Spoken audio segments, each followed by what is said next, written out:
Hey guys, we're back again. It's me and Tash, aka Sketchney, and we're back again with another movie magic and gaming gurus live chat. This is number 8.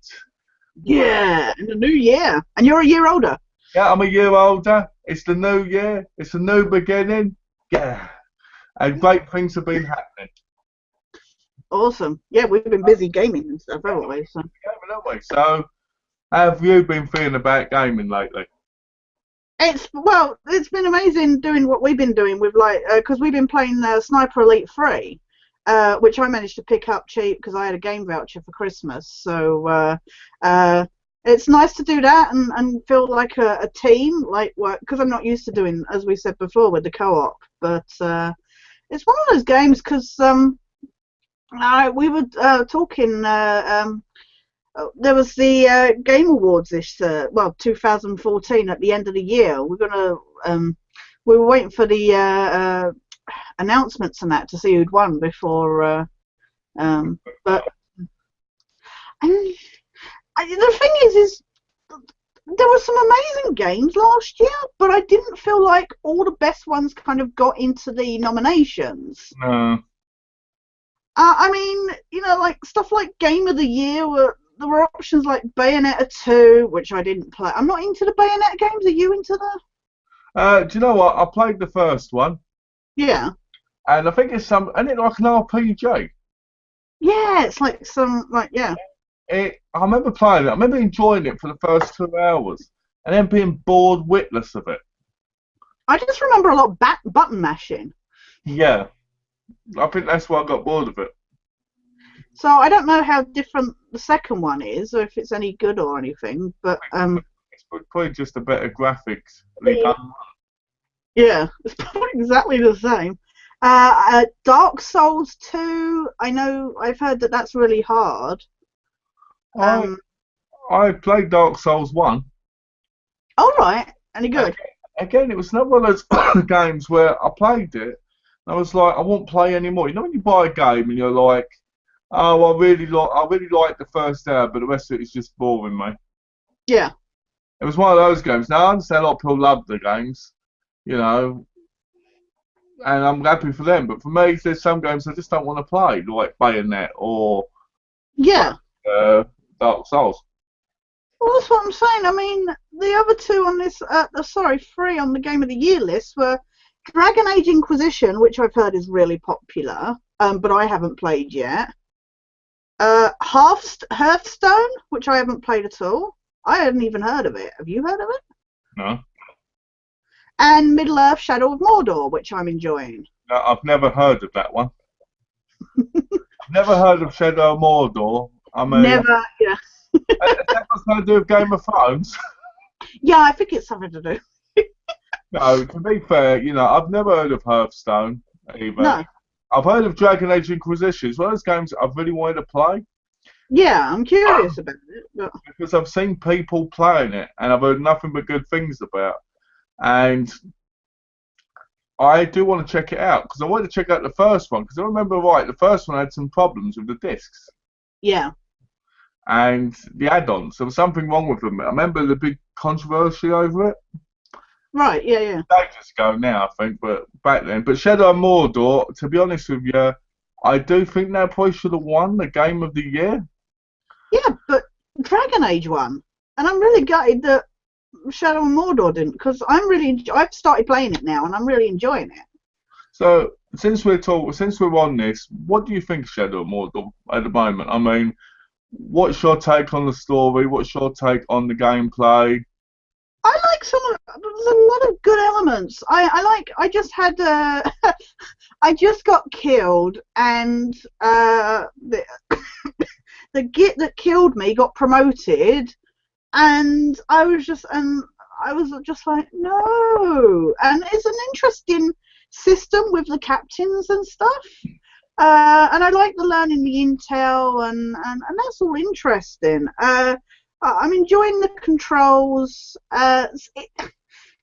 It's difficult because I'm playing it shortly after playing Assassin's Creed Unity, so you do feel like similar controls and elements, but it is a lot better. Well, what don't you like about it? At the moment, I've not played enough to really find anything that I don't like. Well, was there anything? Because I know you've played a lot more than me. So, is there anything you don't Talk about the promotion system quickly because you brought it up. Yeah. There was a captain, right? And I killed him 5 times, right? Each time he's come back, because I cut his head off, he's come back 5 times. The first time he had a big metal thing on his face there. Then he had it without. Now he's got this. Now he looks like a mummy around the face, and he's a bloody war chief.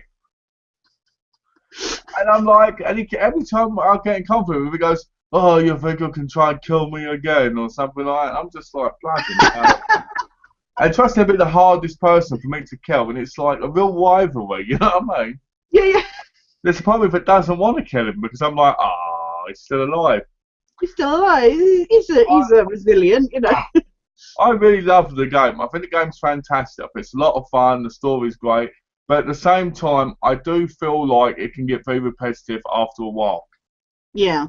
Because most of the time, what you're doing is running around just killing orcs and taking their heads off and stuff. Sneaking in, getting a war chief, getting a captain, doing this, doing that. And especially after the whole stuff with Ratbag. Right.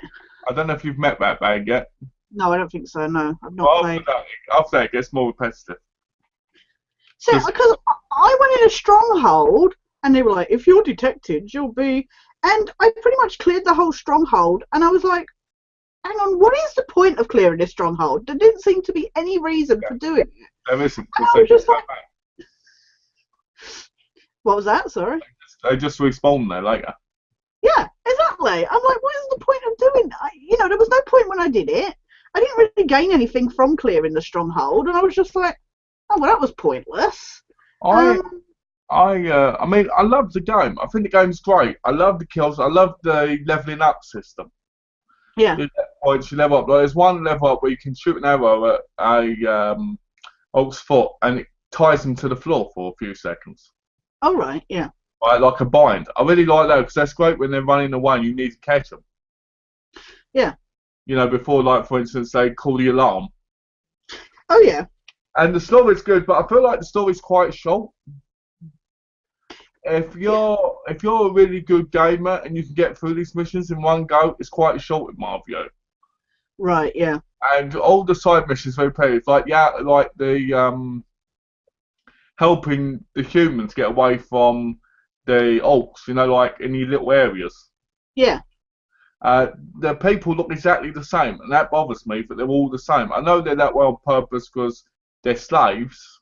Yeah. But it irritates me, but they all look the same, like when you go and save them and stuff. Yeah. But overall, I like the game. I think it's the one game of the year because it has been extremely popular.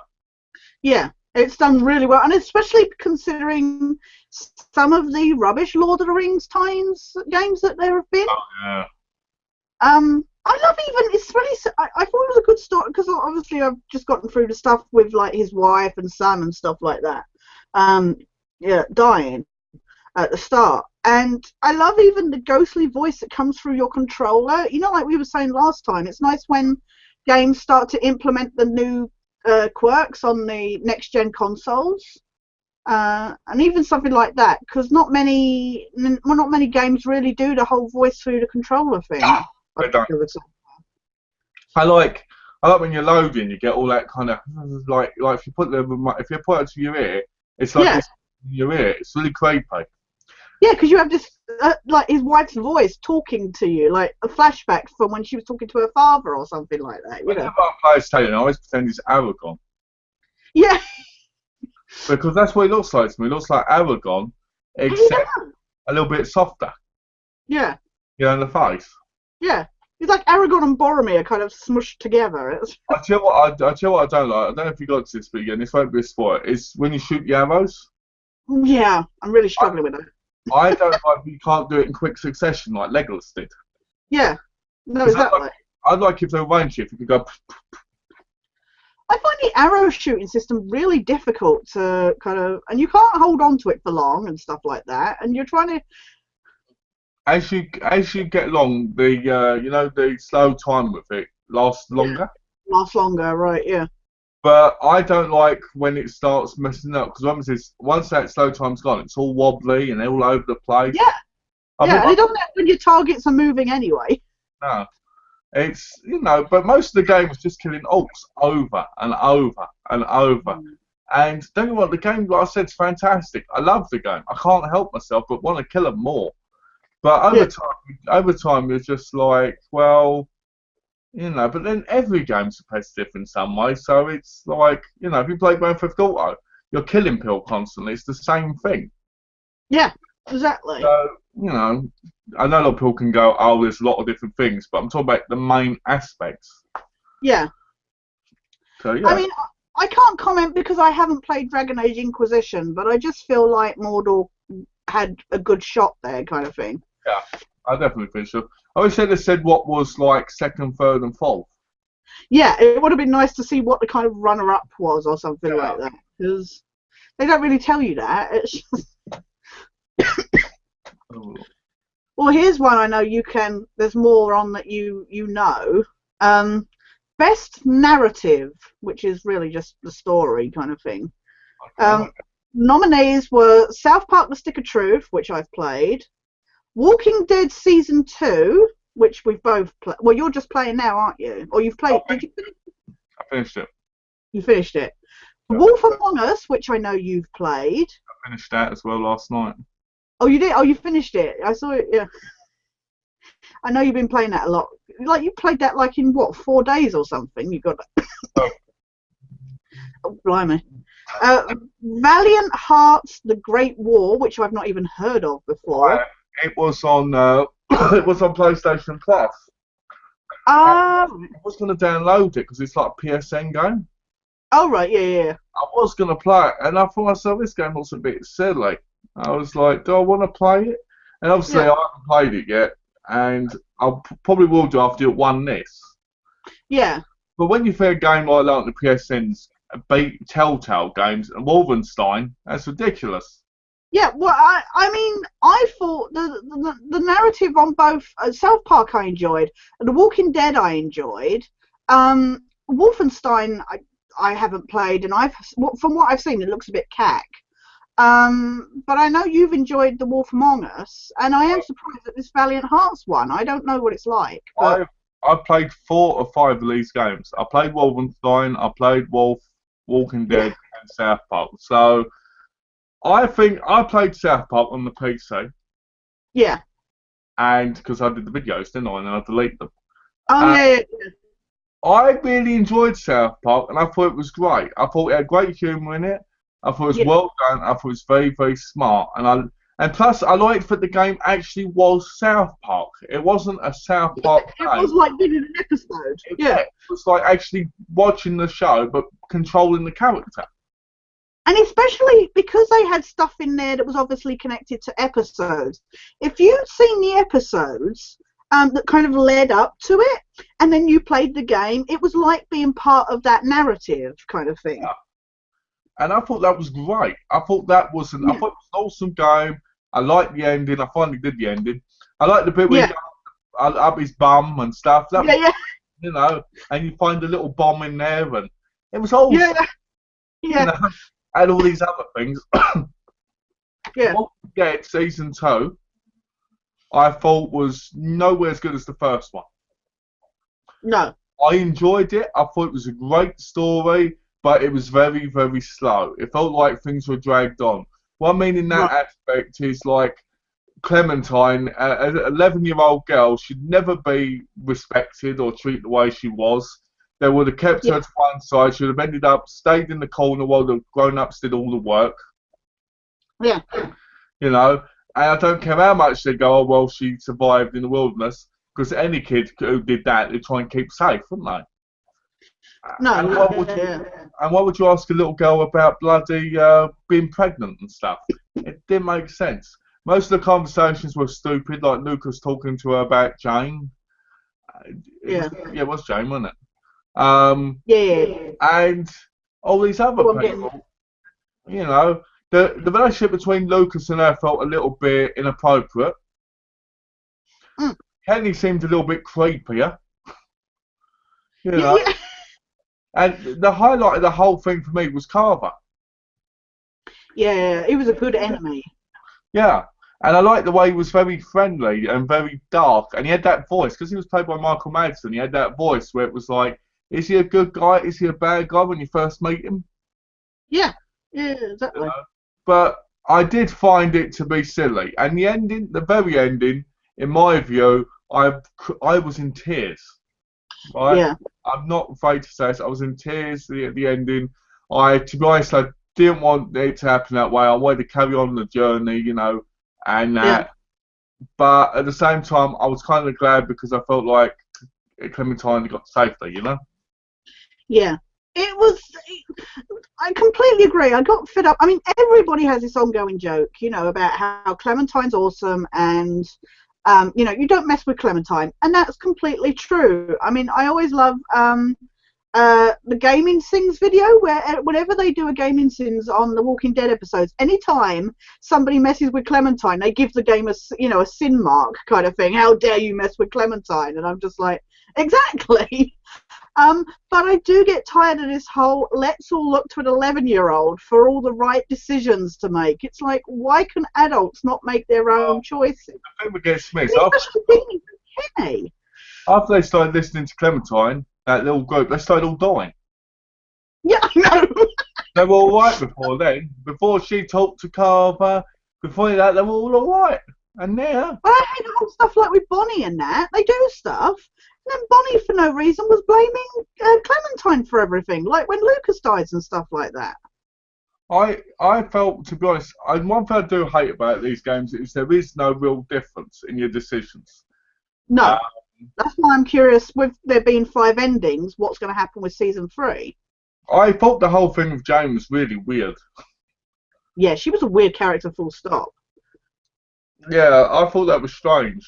I don't want to spoil too much No, no, no. Sorry, yeah, in case people haven't played it, because yeah. it all seems to get funny. You talk about a gaming thing, and people are like, "Don't say anything," and you're like, No, "But, I'm sorry for saying about dying, but let's face it, they all die. they're gonna die. You don't know people are gonna die. Yeah, You don't know how. You don't yeah, know how they're gonna die." But one thing that always gets me is how Clementine can carry a gun and shoot a gun, and how she can I hold know. a Especially, zombie off her. Because in reality, that yeah, zombie will fall on her and eat her. yeah, exactly. I mean, that's what I love when a big, fully grown person who's turned into a walker, so is clearly like dead weight essentially, lands on top of her and she's just able to push them off. It's like, really? Just a So human being, a fully grown human being probably would struggle with that, let alone. the thing that's missing from this, and they tried to do it with her and Kenny and her and Lucas, was but there was no Lee. The dynamic relationship between Lee and Clementine was what made the first season.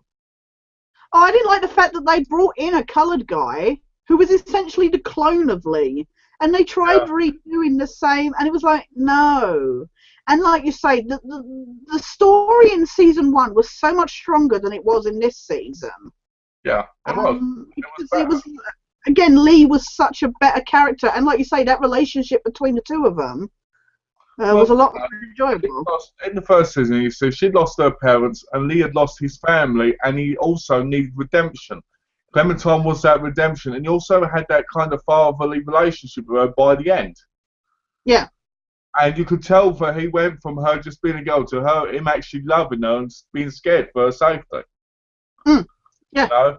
And the most heartbreaking scene in season 1, I don't care if I spoil this, is the yeah, ending where she has to do what she yeah. has to do. You know? Oh my god, I cried my eyes out. I think I told her not. I think I did it myself. I sent her away. I can't remember. Well, I remember getting her to do it. Yeah. Oh, you got her to do it. Yeah, that's me. Yeah. Get the 9-year-old to do it.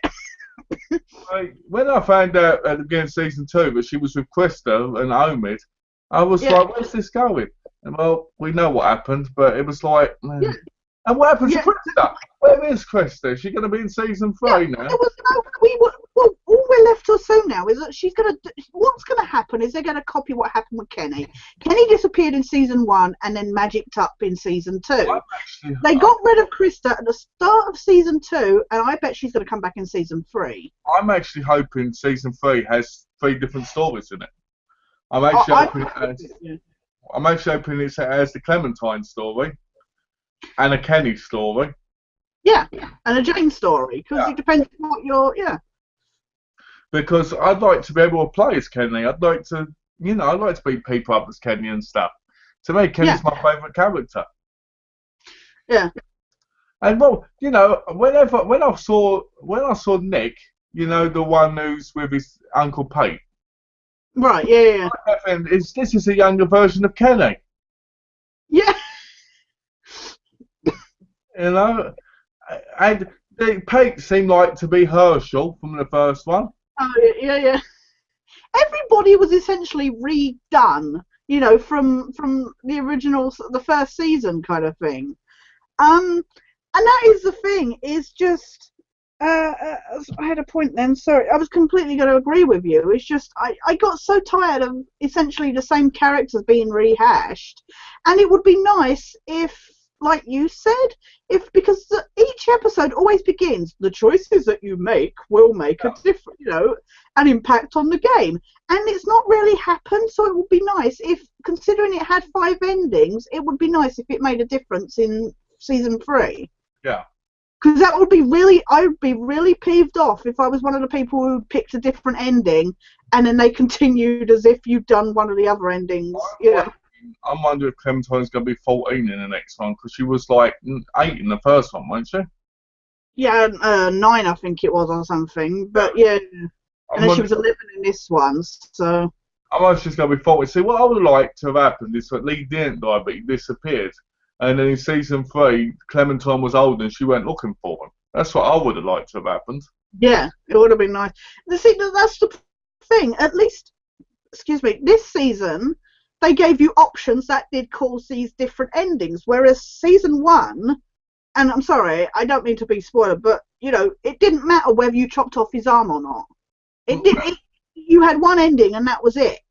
Even if you got her to do it or you did it or whatever, it was still the same outcome kind of thing. Well, one of the things I don't like is when you choose to cut like an arm off, like in a second, and you're like, oh, that's over, and then the person ends up getting eaten by walkers anyway, or you don't cut it off, and then they still get eaten by walkers, and you're like, so technically it just matters what I do. If I've got a sick choice to cut this person's body part off, or am I going to just let them die anyway? It's just like there's no choice. No. Exactly. In the first one, we had a choice between Carly and that other guy, whether or not who died. Yeah. At one point, and then had that one with us for a while, but then they still died. Yeah, exactly.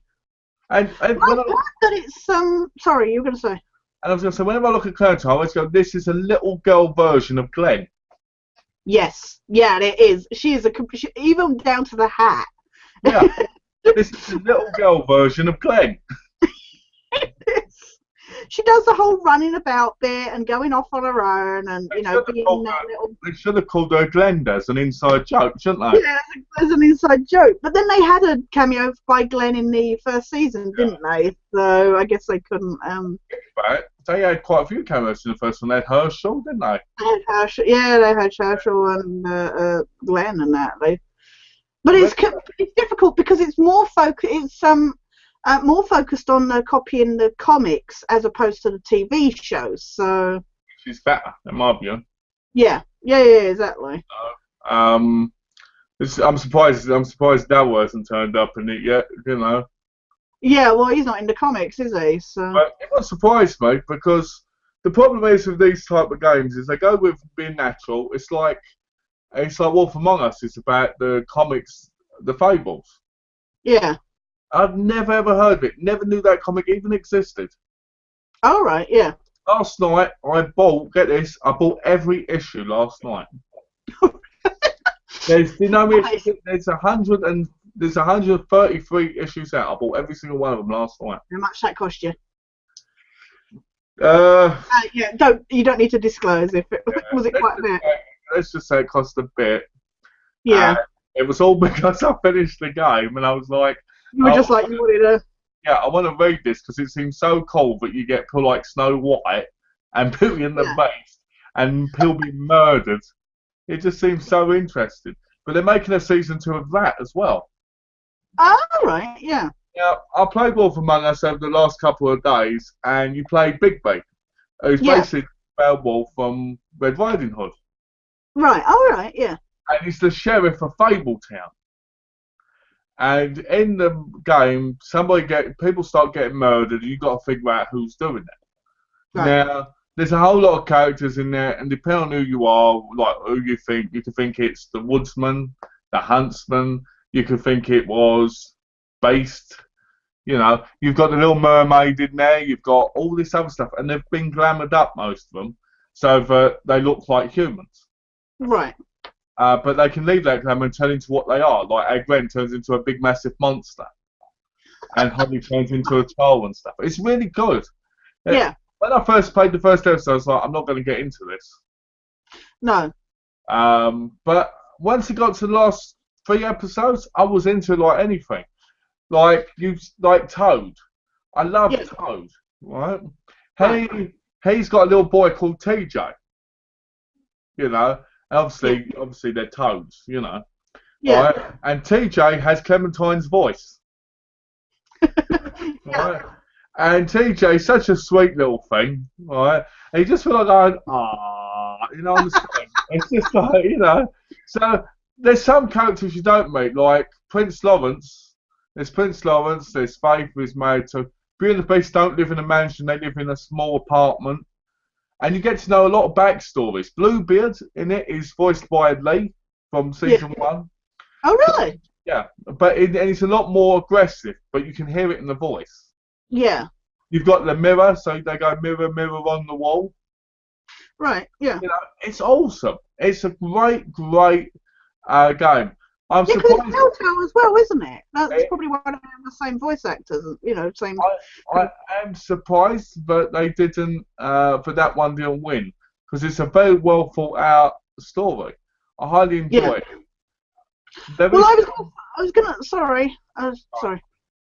No, I was going to kind of lead on because we were saying about the voices, and I know that's one of the characters. Oh, echo. Sorry. I know that's one of the categories was best performance. Is the echo still going? No, it's stopped now. Okay. Sorry. Okay, let me know. I can try and watch the settings and see if it works. You know. Yeah, I just thought I'd let you because it came back quite loud, so that's fine now. Okay. Sorry. That's all right. But because they had the nominees were Adam Harrington as Bigby in The Wolf Among Us, Melissa Hutchinson as it blows my mind that a grown woman plays the voice as Clementine in Walking Dead. Trey Parker as Various in South Park, Troy Baker as Talion in Middle Earth, Shadow of Mordor. And this one, I don't even know why. Kevin Spacey as Jonathan Irons in Call of Duty Advanced Warfare. I don't like it when. Sorry. No, go on. So you. It's one of those things I know that's been heard. That I know voice actors have said before. They get tired of these big name movie actors being called in to do voices because obviously. These people that get paid to do voice acting they do a lot more work than stars that just come in to do their own voices. And let's face it, Kevin Spacey plays himself in Advanced Warfare. It's like, well, I mean, let's be honest. Voice actors get quite a good bit of money. David Hayter in Metal Gear Solid, for instance. Yeah. Getting good money. Then they chose a celebrity. Yeah, exactly. And it's a completely different ball game.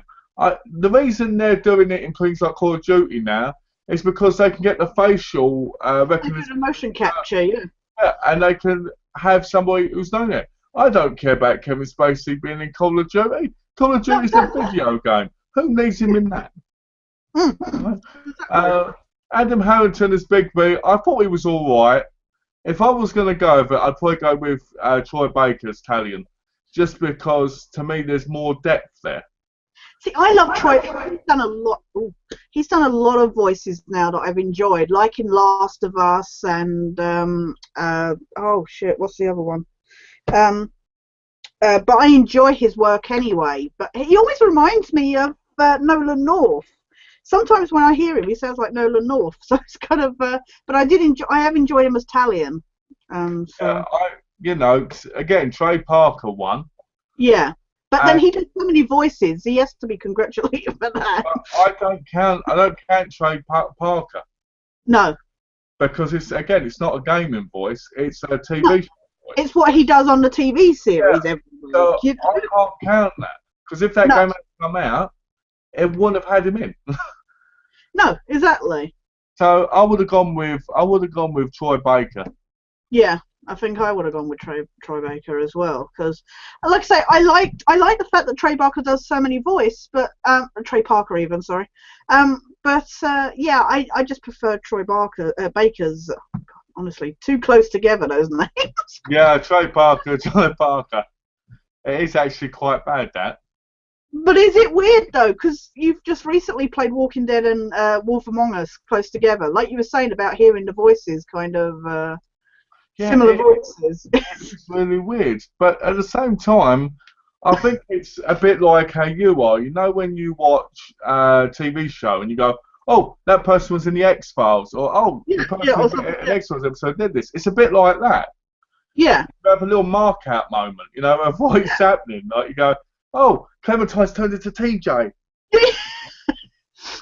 Like I say, as I said, when I found out there was a grown white woman that voices Clementine, I'm just like, wait, what? I can't imagine anybody doing that voice, though. That's the thing. Well, you just go, look at all these kids shows, like Rugrats. Yeah.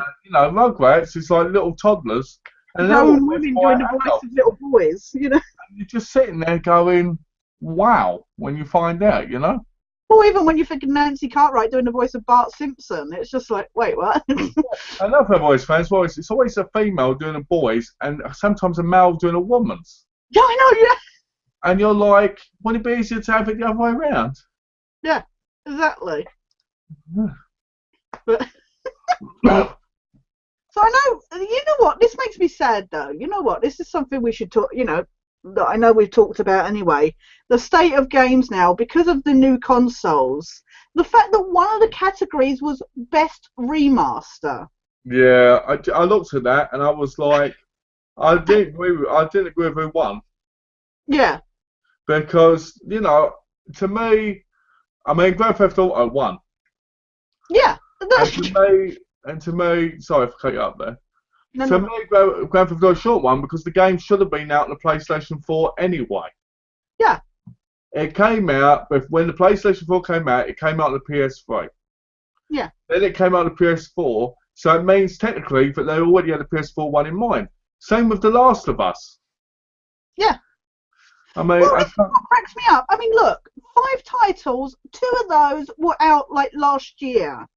It's like, but hang on, you can't I don't understand putting in a category a game that was released a year ago and hasn't really not much has been done to it in the remaster. Well, it's the same with Tomb Raider though. Tomb Raider Definitive Edition is the new Tomb Raider, and that one came out when I... Oh, yeah, that's the... I thought it was... I wasn't sure if it was a remaster of the old game, but it's not. It's of the redo, isn't it? The reboot. It's the reboot, because I played that when I visited in April, when I first, visited Donna. See, at least the Master Chief Collection, that's of the old Halo games, as far as I know. So I understand them being redone, kind of thing. Well, the thing is, let's be honest, Tomb Raider, The Last of Us, and Grand Theft Auto 5 should not even been on the list. No. Because they're technically PS3 to PS4 games within a year. To me, that doesn't count. It can't count because, in today's world, you have to have them ready. It'd be like if Assassin's Creed Rogue all of a sudden popped onto the PS4. Yeah, and then they go, oh, it's a remaster. It doesn't count. I don't care what people say, it doesn't count because it's not fair. So really, in that, as much as I hate to say, I would have to say the Master Chief Collection, really, if you want to be honest, Yeah. Oh, well, it cracks me up that Assassin's Creed Unity made it onto the Best Action category. Let's have a look. Best Action.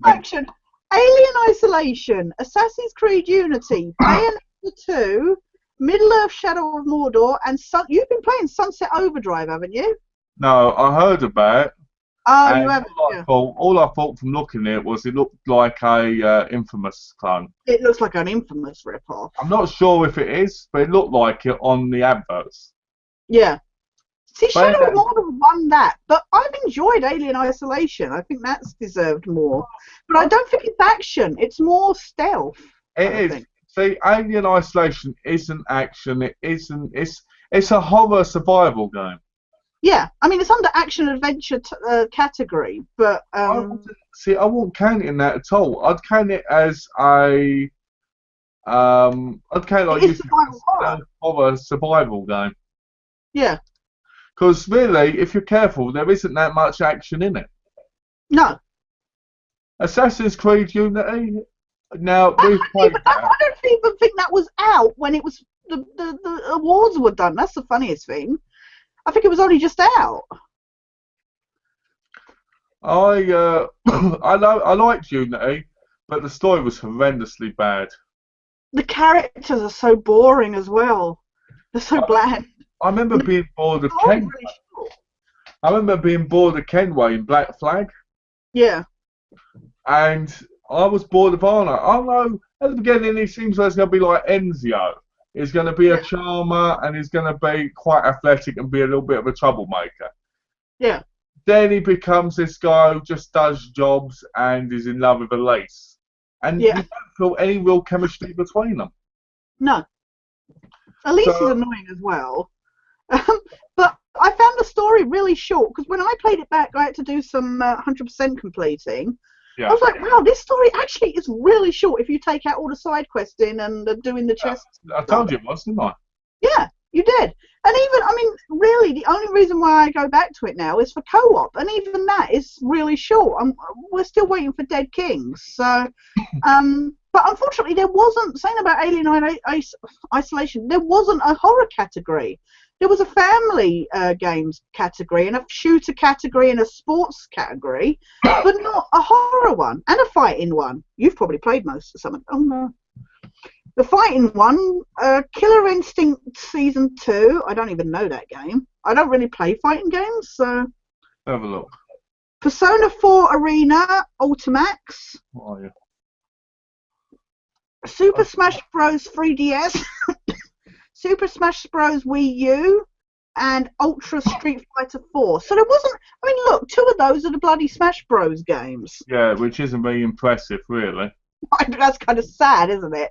I mean, the fact that none of your WWE or games made it on there. Why isn't something like Mortal Kombat and that on there? Yeah. I don't know if there are any. Don't get me wrong, I don't think they were out, but you know what I mean. I mean, you should always have a Street Fighter and a Mortal Kombat game on there. Yeah. It's Really? just kind of sad that two of those are Smash Bros. Games. I love Smash Bros. Don't get me wrong. And I don't know which one won. Hang on. I can't find it. Let's have a look. Can't find it. It's not on my list of winners. Winner was Super Smash Bros. Wii U. See, I know the Wii U one was really good. But it does just crack me up that two of those five. Who would have thought Smash Bros. Would beat something like Street Fighter? Yeah. You know what I mean? Persona 4 is a anime. Mm. So it's probably one of those games I'll play eventually. It all depends on what the system it's on. Because if I'm playing a certain system at the time, I'm not going to be playing that one. Do you get what I mean? No, exactly. I mean, like this one. Best sports racing game. Yeah. Right? FIFA 15. Wow. Forza Horizon 2, Mario Kart 8, NBA 2K15, and Trials Fusion. Where's the wrestling game? Before? Yeah, where's the... FIFA 15. Don't get me wrong, same game constantly over and over, just with a few updates and better graphics. Game over and over, yeah, exactly. I mean, you know, Tash, you play FIFA with Alex all the time, don't you? Oh, yeah. You know, we're just... And then you've got... Forza, you know, Forza is one of those games that comes out year after year. It's like... I mean, again, how bad is it that Mario Kart beats the other games? I mean, don't get me wrong, Mario Kart has always been a fan favourite. It does look beautiful, the upgrade on the Wii U, because I've played it at Donna's. So. I mean, it's a fan favourite of everybody. And a great game to play. But I Yeah. mean, I don't take a lot of the Mario games seriously, No. and I won't put them in serious contention with other games. But I guess they still survive because Mario's still a big hit. Yeah. Exactly. Let's see, what else is there? Most anticipated game. Most anticipated game. Yeah. Were you going to say anything else about the last one? No, no, no, no. That was because really that whole section was quite rubbish. Again, it's just the same old games over and over again. There was nothing new. There was nothing, like innovative kind of about the genre. Yeah. Kind of the same with the shooters though, but we'll get back to that after most anticipated game. See, on this one, it's got Uncharted 4 Thief's End. Now, to me, Uncharted is one of the greatest games of all Yeah. time. It is. To me, Uncharted has taken Tomb Raider's place. I have it pre-ordered. I'm really looking forward to it. I have it pre-ordered as well. Donna wants the game as soon as it comes out because she loves them. Right? Yeah. But to me, Tomb Raider was fantastic in the 90s, right? Yeah. Now, in my view, Uncharted has taken Tomb Raider and kicked it to the curb. Oh, yeah. Well, look. The reboot of Tomb Raider, essentially, like everybody accused Uncharted originally of stealing off Tomb Raider, and then when Tomb Raider got rebooted, it essentially stole mechanics off Uncharted. Well, so it's like, did you play the new Tomb Raider? Yes, I didn't Was like it it. late or was it a boring, crappy game? It was really boring. I didn't think much of it at all. It's something about her going against ghosts and her friends getting trapped everywhere. And I was sitting there because when I visited Donna, when we first decided we were going to live together, yeah, I came over to visit. We bought the 3 Uncharted games and we bought Tomb Raider. right. I got the special edition, which has got a little figure in it. Right, yeah. I'll have to show that someday. And we were playing it, and all I kept saying to her was, this game is so bad. This game, when you play Uncharted, you're like, oh, what's going to happen next? Yeah.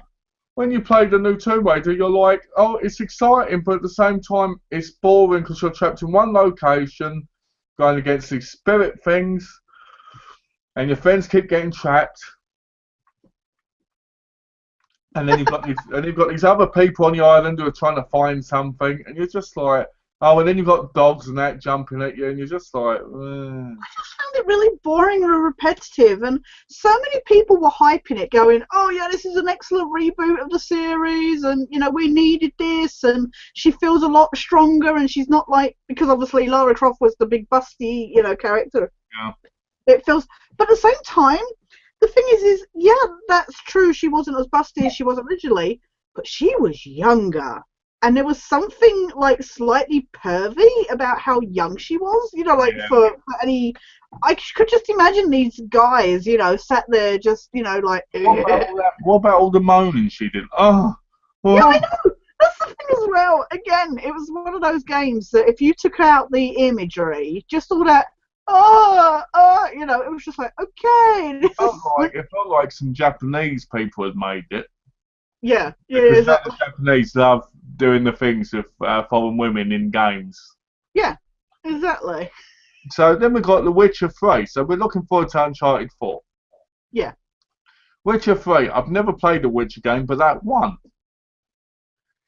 No, from what I've seen, they've been quite, because it was recently ported, because it's an old it used to be on the PC, and then I think it got Witcher 2 got ported to the Xbox, but it wasn't as good as from what I heard. Yeah. I think I played the first Witcher game on the PC years ago. But I can't imagine, I don't know if Witcher 3 is only coming out on PC or console as well. Hopefully they'll do a decent job if they port it to the Xbox again. Okay, and then we've got Bloodborne.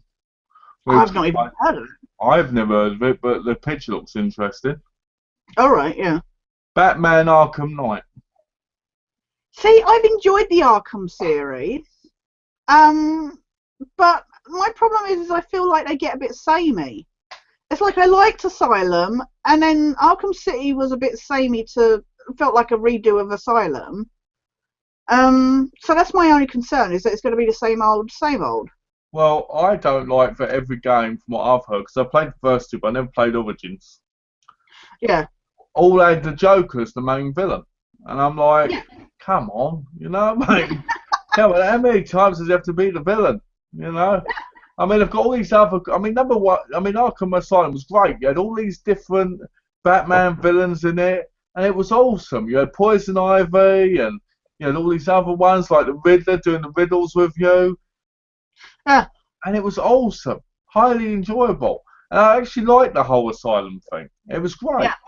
Mm. But what I didn't like was Asylum City. Right. Yeah. It was Arkham City, wasn't it? Yeah. Arkham City. Yeah. Yeah. Arkham City. I liked it, but I didn't like that open world aspect. It felt like you were going from one place to another, constantly the same Yeah. direction. Yeah. That's what I found. And I didn't like that. I thought that was... And again, Joker with Harley Quinn, it wasn't that impressive to me. It didn't feel the same. It wasn't the same kind of atmosphere. Origins I wanted to play because it had... what's his name? Black Mask in it? All right. Yeah. Is that his name? No.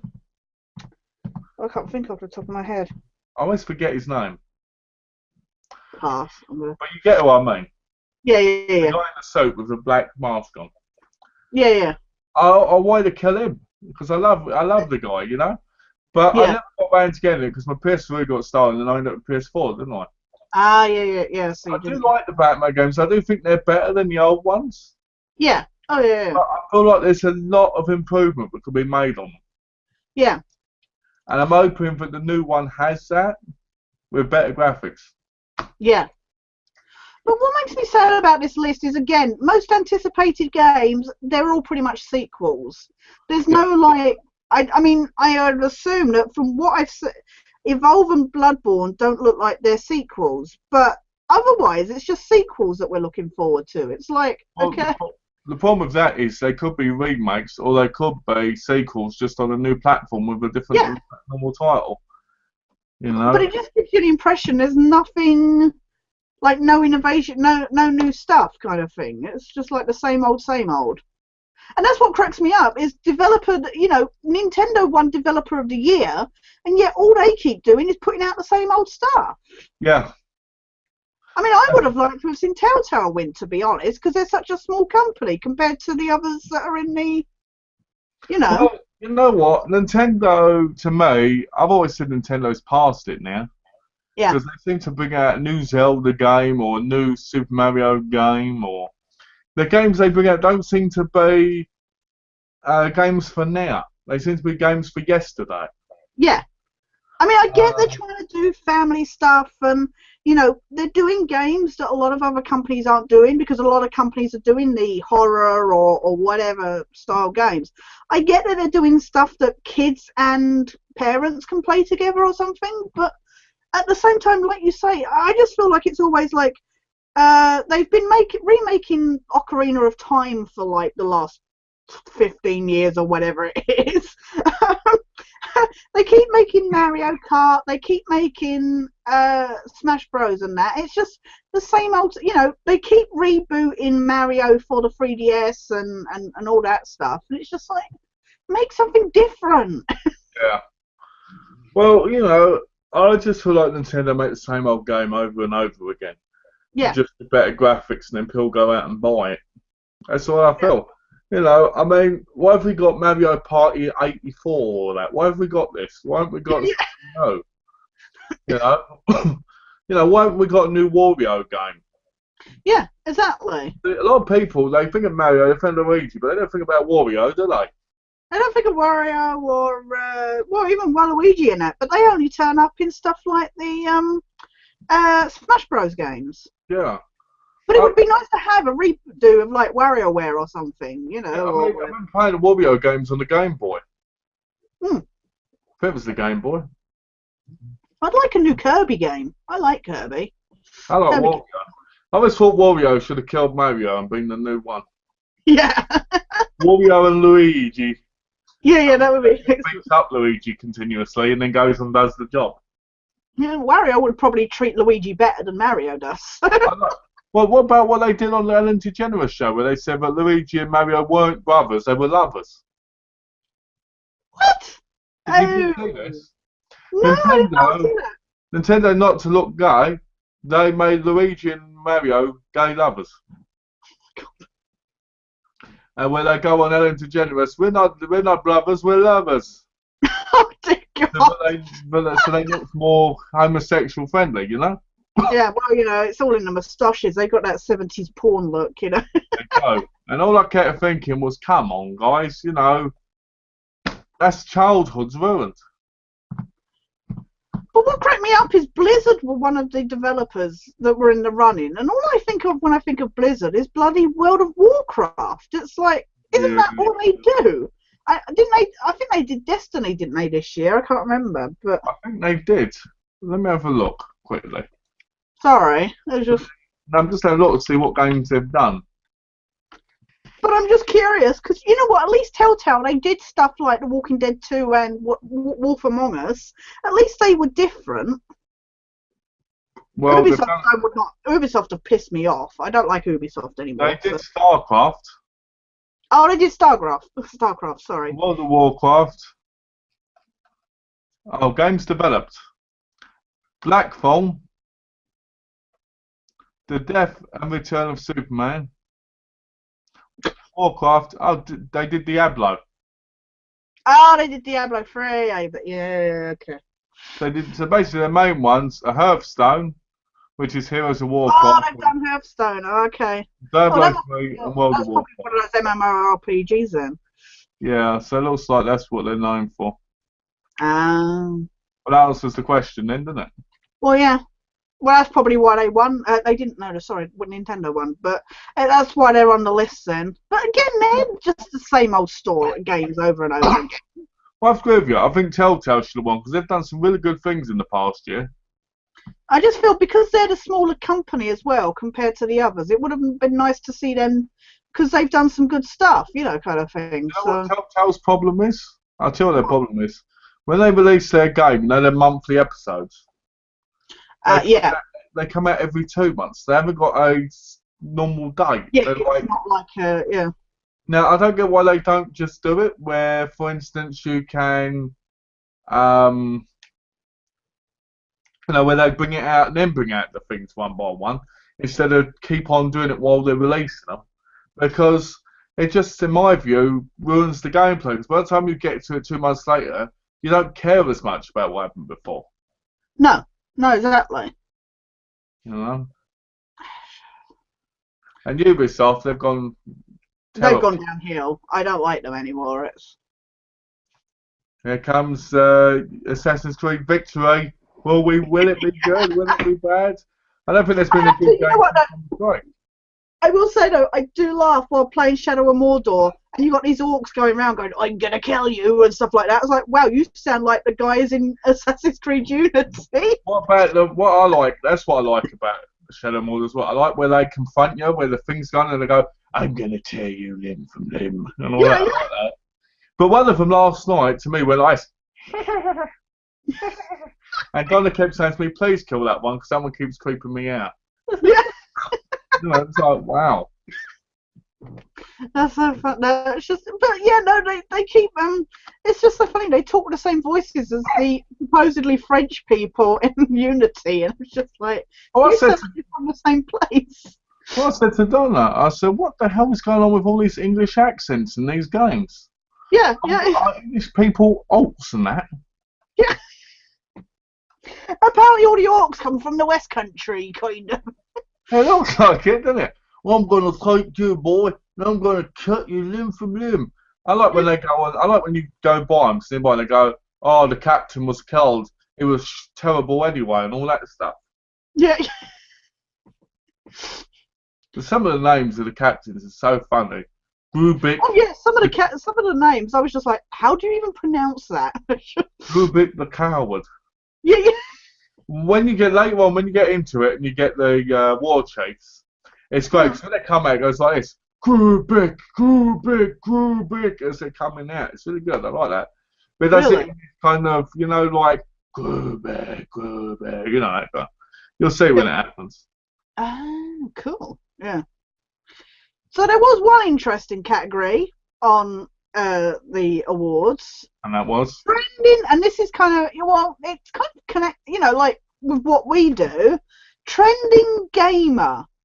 And times have changed when they have a category in the gaming awards for somebody who sits on YouTube and plays games. Yeah, when I saw this, I was like, come on. I couldn't believe it. I was just like, really? I was surprised PewDiePie didn't win, to be honest. To be honest, I was surprised Jeff Gerstmann was still on, because I wonder where that guy went, because he used to review for GameSpot. Oh, really? Oh, yeah, because he got sacked because of the whole Kane and Lynch thing, wasn't it? He was the one who, because he didn't like Kane and Lynch, and what was it, EA or whoever produced that game were like, fuck you, we've paid money to GameSpot to give this a good review. Yeah, he got fired for that, so it's good to see that he's still doing stuff. Yeah, I didn't know he was still doing stuff. But, so. When I see someone like PewDiePie on there, don't get me wrong, big respect to him for what he's done with his channel and everything. Yeah, and I do enjoy his videos, but it is... Come on. There's something like this shouldn't exist. This should be for something completely different, like a YouTube award thing. Yeah, I don't even understand how this category is in there. I mean, Total Biscuit won, and I'll be honest, and this is no disrespect, I have not seen Total Biscuit stuff. Vanos Gaming's I've seen. I enjoy their stuff. But I don't know Stampy Longhead or Total Biscuit at all, so... I don't, to be honest with you, I've never seen any of them. I've seen PewDiePie stuff, and his stuff gets on my nerves if it's the wrong day. Right, yeah. Just because it's really silly, I mean, like I said, I've got respect for the guy because of what he's achieved. Yeah. And I think he does great videos, but the kind of day I get a bit irritated by it because it annoys me, Right, yeah. Jeff Gerstmann, I haven't seen any stuff since GameSpot. Yeah. And I haven't seen any other guys. And to be honest with you, I don't think you should have an award for people who play games. That's why I wanted to bring it up, because obviously, because we do YouTube, it just blows my mind that on a Game Awards ceremony, they have a category for guys that sit there and play games and advertise the games, kind of thing. That's like saying best advert for a game, isn't it? It's just like, and there isn't a category for that. Next year, I'm going to be in the trending gamer list. Yeah, we gotta, yeah, exactly. We should upload our Sniper Elite videos, considering, what we're like. The thing that annoys me is I'd love to do gameplays, but unless you've got a big amount of subscribers now, you're likely to just get copyright violations kicked off. Well, the thing is it's like, I've got a game, I finally recorded it. I got a game review coming up.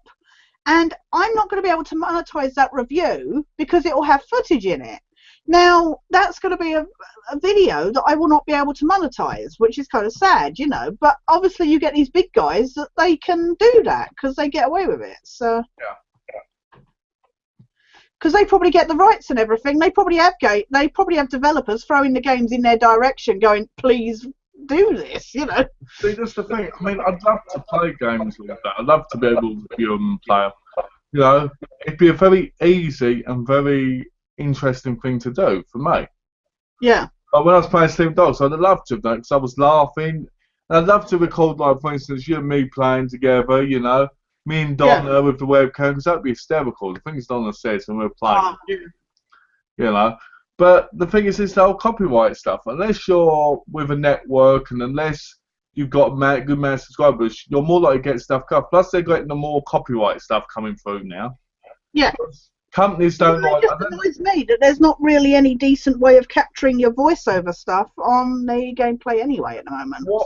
I don't know about you. I don't know if you heard about this, but gaming companies are getting sick and tired of people like PewDiePie making money off of their games. Ah, really? Yeah. And now they're trying to get a thing on YouTube where if you monetize a video, they get the money.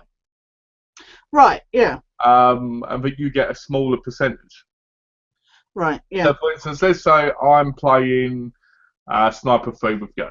Right? Yeah. We're big YouTubers. We've got about 8 million subscribers. Just because to me that's a big amount, Yeah. It's making big money, Yeah. So. Who's the company that does it? I can't remember. Anyway, let's just say Ubisoft, just for the sake of it. Yeah. I know it's not, but let's just say it. Yeah. So, I think it's 505 games or something. 505 games. Okay, let's say that. So, 505 games find out. They're not making that money because they're traders and that and not earning it. Yeah. They see your videos are. So they get angry with it because you're making more money than they are. Yeah. And all you're doing is playing the game. So they're trying to get YouTube to involve where they can get a big percentage of what someone's getting. So for instance, YouTube take their 45%. Yeah. They'll take their 45%. 505 would take their 45%, and you get 10%. Yeah. Which you're still getting stuff, but you're getting nowhere near what you would have been getting. You're not getting. Yeah, exactly. So there's a lot of outcry about this because a lot of people are like, well, I've been doing this for years. But at the same time, there's that part of it's like, you should save the money you were getting from it. It's difficult because it's striking that balance because, like I say, I know there are some reviewers that get games sent to them because the companies know that their game is then being advertised. Yeah. But, like you said, on some level, although they're being advertised and the game is being picked up and stuff like that, there is that element where, I know the episode of South Park where PewDiePie was on, they were saying, you know, that we are in this generation now where people would rather sit and watch the game being played than actually go play it. And I think that is part, I mean, I can't agree with that completely because I will say I've watched PewDiePie stuff, but I have seen gameplays of stuff that have then advertised the game to me or maybe not get it. You know, that have made me go, like Shadow of Mordor, say. I mean, you played it, so I knew you'd enjoyed it. But then I went and watched some footage or something and was like, actually, yeah, that does look like the kind of game that I would want to go play. It just shows you how things go round because Alex bought it. Yeah. And I said, my actual words was, you're buying that crappy game. Yeah. You really think that game's going to be any good? See, I thought it was like an MMORPG or something. I wouldn't be thought it was going to be. It looks good, mate. Don't bring it. And then I heard him getting all excited about it, and I watched the trailer, and I was like, oh, I've got to get this. Yeah. And then you saw me playing it, and then you asked me, and you know what I mean? Yeah, so exactly. It shows it does go round. Yeah, exactly. And that is the thing, it's striking that balance. And I can understand why the companies would want to get a cut of that. But I don't think that the amount they're after is necessarily fair. They should at least get a good chunk. I think what they should do, I think, to be fair, they should make it 35-35. Yeah. So YouTube's 35, even though they won't do that. The company's 35, and the person gets 30%. That's what it should be. Yeah. Yeah, exactly. You know, I mean, when you think about it, gaming on YouTube is probably the most popular and the most making money. Yeah. Well, you've got to make it interesting as well. I mean, unfortunately, you get some gamers, and this is not dissing them, you get some people who don't do anything to make their gameplay interesting, whereas you get others that do actually put effort in, you know, to making it. The problem is, it's again, you know, me personally, I know I could do great gaming videos. I know I could because the way I am. Yeah. I know I could come out with some real funny stuff while playing. And I'm sure, and I've seen you do it, you know, when we've been playing. And it's just a shame that you can't do that because, I mean, I would love to put game videos on. Hell, I was going to buy an Elgato and do it, right? Yeah. And I did it from my PC, but at the same time, as soon as, like, on there, I had all these notices of music. Yeah, yeah. And when you play games like, Sniper and that, they've got all music in it. Yeah. So you have to then take away the music. Yeah. And to me, I feel like people are not getting the full experience of the game. No, that is the thing, yeah. I guess unless you only have like the sound effects, but then you've got to do a lot of talking through it. I mean, like I said, I watched, because, you know, that mission we got to, I watched a playthrough of it by somebody, and they weren't talking or anything through it, and I just found it a bit boring to watch. I guess because I wasn't actually playing it, but there was nothing keeping me engrossed in watching the video kind of thing. Well, it's like you said, when I played The Godfather too, you enjoyed it because I was talking and saying things. Yeah, you know? Exactly. And I find that I'm better that way when I can play a game and it records my voice at the time. Yeah. You wouldn't want to go do it later kind of thing because you need that instant. Talk over it later. I am not in that mood. I can't be spontaneous, you know? I had it, but I really enjoyed doing my Let's Play of X-Files Resist or Serve, and I really wanted to do more of those, but I've just not done it because of I really wanted. I didn't. If I was going to do it, I would want to do it on my Sketchney channel as opposed to elsewhere because obviously, but I don't want to do that. But I would like to do more of those because I totally enjoy doing that. But at the same time, I completely agree because I had a technical problem with one of the bits where my microphone hadn't worked properly, and the sound was really poor. So I tried re-recording this one segment and like trying to copy what I'd done the first time, but it didn't have the same impact, it didn't have the same emotion or anything like that. And I was like, this isn't working. So I tried everything to get the sound, you know, like edit the sound so it was relatively producible kind of thing. I was like, mate, I tried doing some commentary on my UFC fights. Oh, yeah. And normally I say really funny things. Like, oh, he's got him down. He's going to hit him in the bollocks, right? And stuff like that. So I'm trying to, and I'm like, oh, it's Dan Henderson in the face. John Jones is punching him back. Oh, he's took him down. He's got him back up again. Still him down again. Oh, yeah. You know, it sounds boring because it's not at the time. When you jump up on your chair like this, you're like, yeah, you know, and you say some really funny stuff. Well, you know, like when we've been, like you say, with Assassin's Creed or Sniper, we've had fun doing that, you know, kind of thing. So, you know, like on Sniper, when you get shot down, so you're like, oh, not again, oh, and you're like, and then a big grenade goes, and you're like, no, it's like amazing. Like, you know? Would you mind shooting me in the head or something like that? It's not going to sound the same. That's what makes it better. Yeah. But, you know, never know. Maybe in the future sometime, you know. But it just makes me sad to think that we've gotten to this point now where you do have a category like that in a Game Awards ceremony. I do think it's sad because at the end of the day, shouldn't everybody be in there? Yeah, that's like the next that's like the next Academy Awards happening, and there being a YouTube section, you know. Oh, best and the nominees. Best reviewer of Academy Awards goes to. Yeah, exactly. Can you imagine? You know, the next movie review goes to... It's ridiculous. I don't know why people. I mean, don't get me wrong. I could have said if they did GameSpot kind of thing. Yeah. You know, best reviewers, as in people on like AGN and stuff. Yeah, an actual reward. If there was an actual award ceremony, and I mean, I know there's stuff like VidCon and that for, you know, like for meeting other video makers and stuff like that. And I think there might be. I could be wrong. There probably are awards for best YouTube stuff and that, but There are. it just it just seems like an odd thing.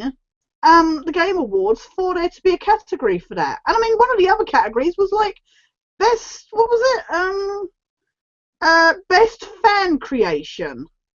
And I was just like, what? And the winner was Twitch Plays Pokemon. I was like, and I checked it out and I didn't know what it was at all. What is this?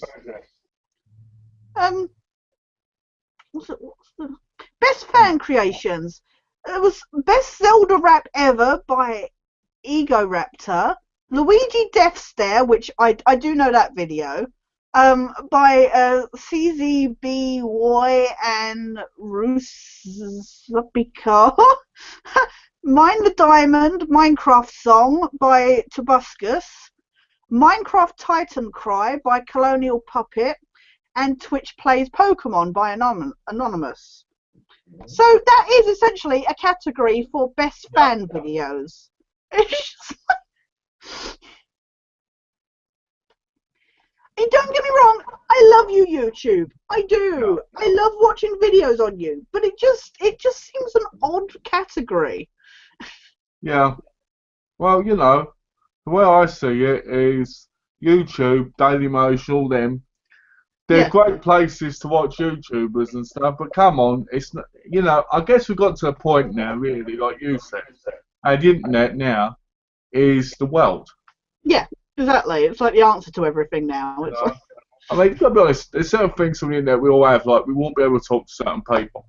Yeah. But awards and stuff, to me, is a bit... Yeah, exactly. Could just be jealousy because we weren't nominated, but, you know. I have to admit, though, I was surprised PewDiePie didn't win. I was surprised. Like I say, I haven't seen Total Biscuit stuff, but considering how popular PewDiePie is, I was just like, okay. I thought that was going to be a slam dunk, to be honest, because I saw the nominations before the actual awards happened, and I was like, he's going to win, you know it, and he didn't, and I was genuinely surprised. So they reckon he's losing subscribers really quickly, don't they? yeah, there's been like a sudden. He went like from 31 million to like 18 million or something, just suddenly quickly or something. It was. Yeah, he was getting like 31 million subscribers. Yeah. Getting like 30, 40 million views. Now he's only getting like 18 million.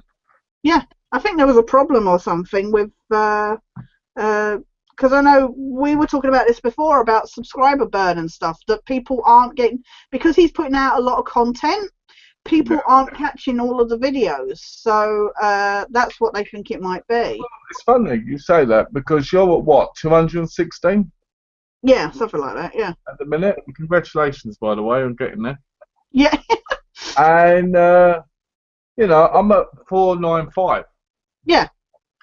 I bet you can't wait to get that 500 mark. I can't believe it. I'm 5 away from 500, and less than a year ago, I was at like 124, I think. Yeah.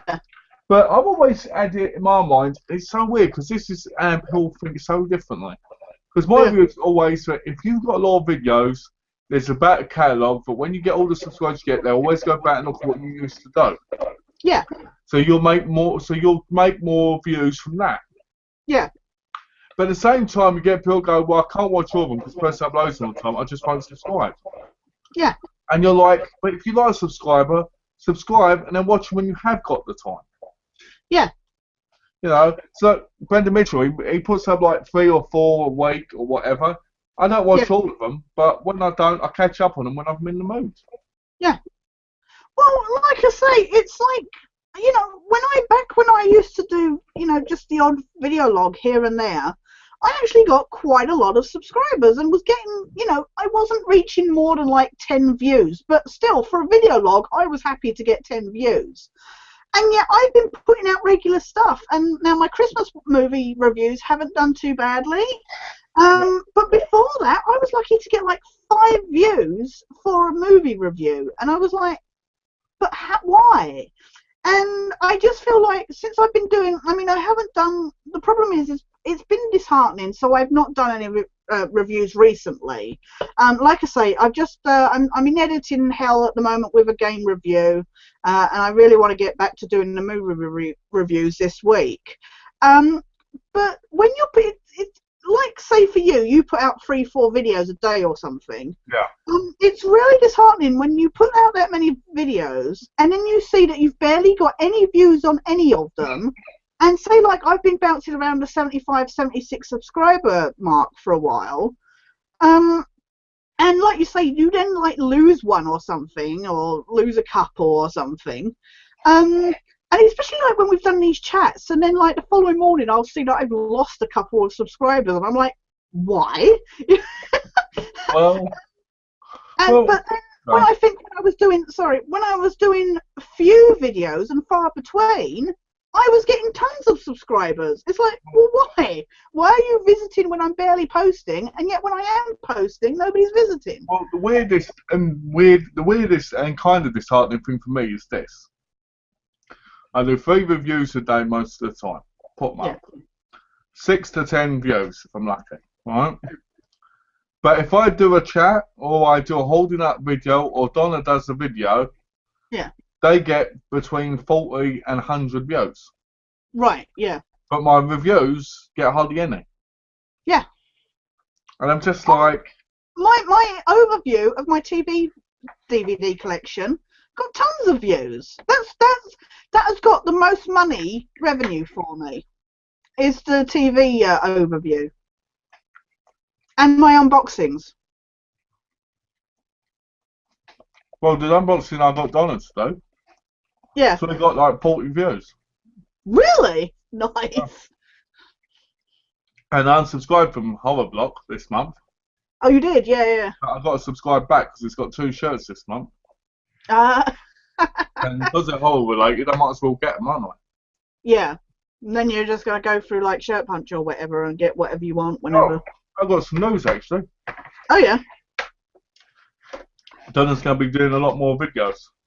Nice. Yeah, she's gonna do a top 10 animes from 2014 she watched. Oh, excellent. She's going Well, to be your extra contributor to the. well, technically, originally it was meant to be, wasn't it? Me and Donna. Yeah, that was going to be. Yeah, exactly. That was That's what where you were made based in December. December kind of thing. If you look at the beginning of the channel, you see Donna's got a lot of reviews up. Yeah. But what she's going to do, she's going to do like a top 10. But they're not going to be of 2014 animes. It's going to be of what she watched in 2014. Right. Yeah. Like how I'm going to do a top 10 and top worst horrors I watched in 2014. Because I'm always I don't go out and rush to watch stuff that came out that year. No. You know, like for instance, I was doing my horror list, and Prom Night's going to be on there, and I've seen it millions of times because I watched the Blu-ray.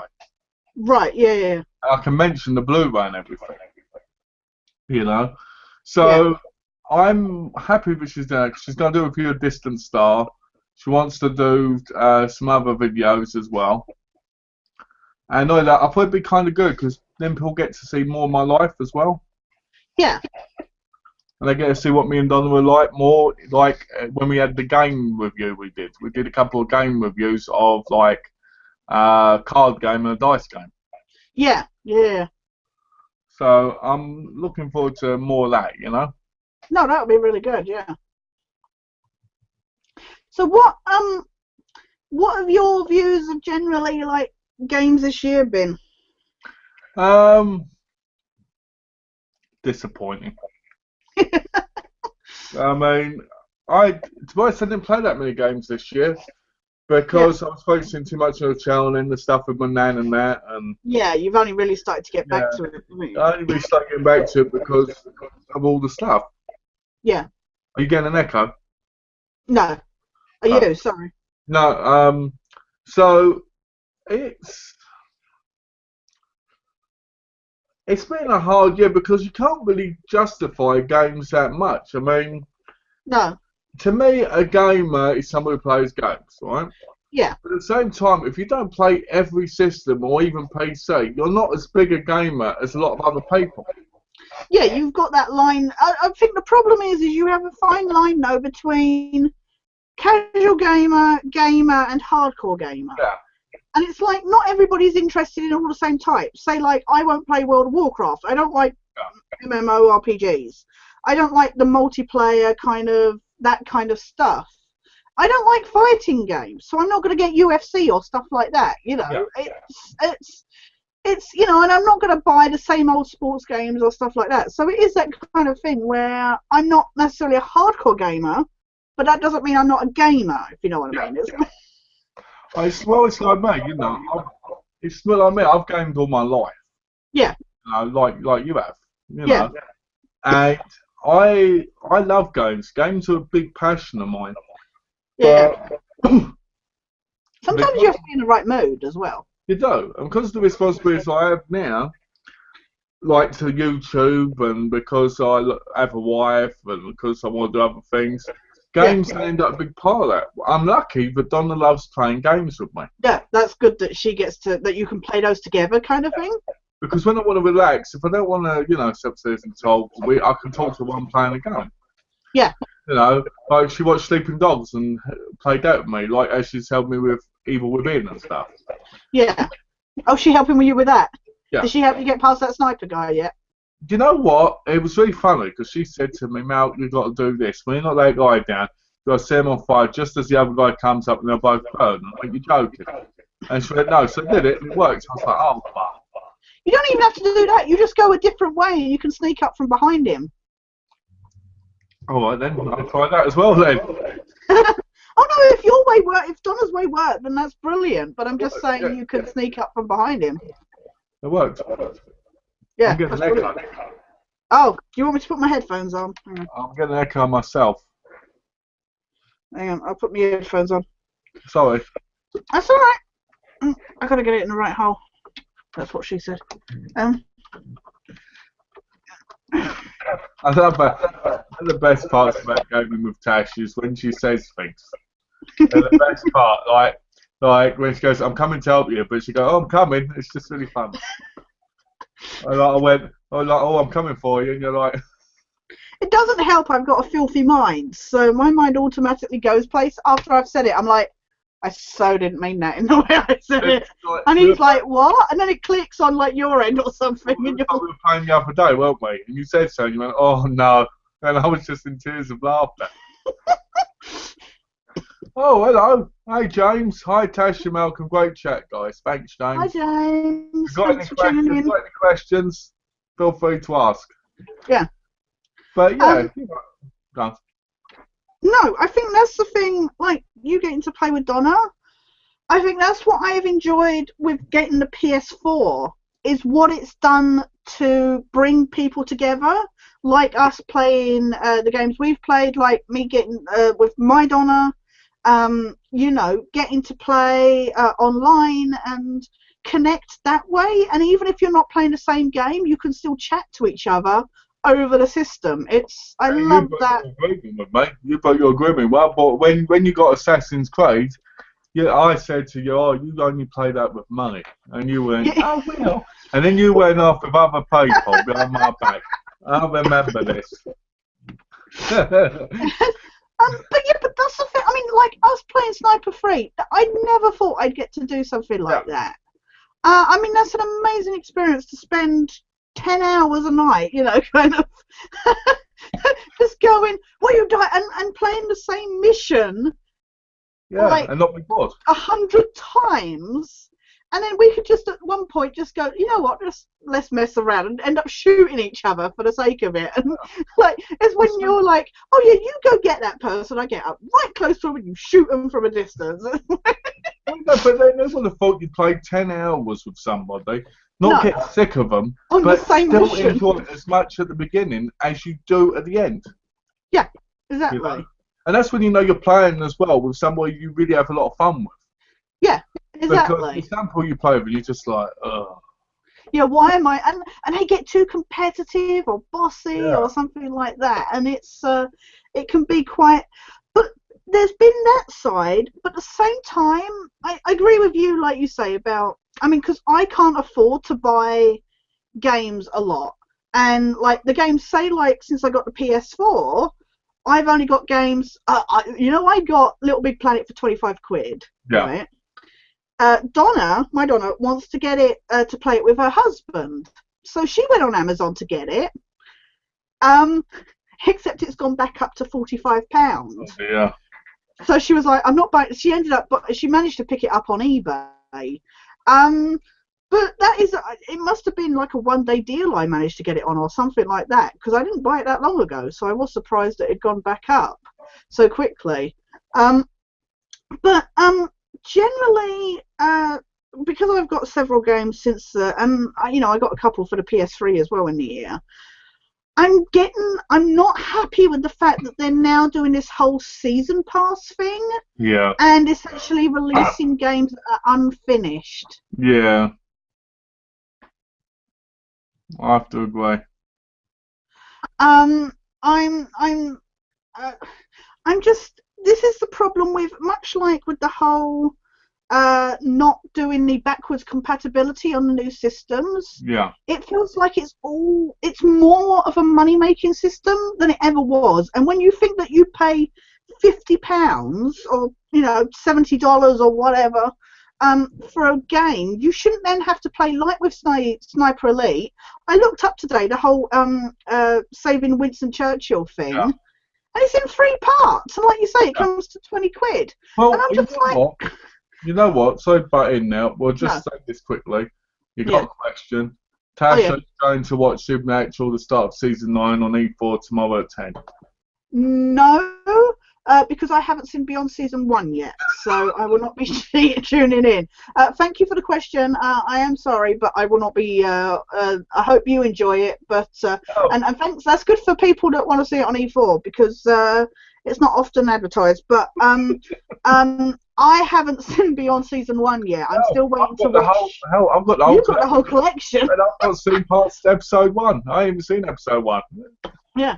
I'm still waiting. As I said, my mate Donna, she's been meaning to loan me season 2, but she's lost one of the discs out of the set. So we're going back. Yeah. You know, I have to agree with you.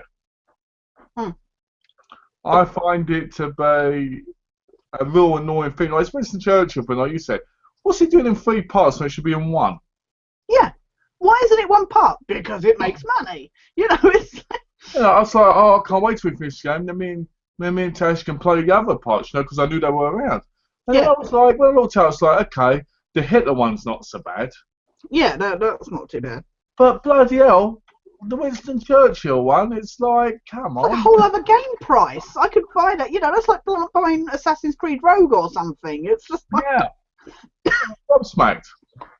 But, you know, I mean, me personally, I hate downloadable content. Not yeah. because I don't want it, not because I don't agree with it, but because I'm like, well, that's not part of the game then, is it? It's No, like, we've still got a part of the game that's missing. no. Well, I mean, we've talked about it before, but the whole palaver with Assassin's Creed Unity has been a joke.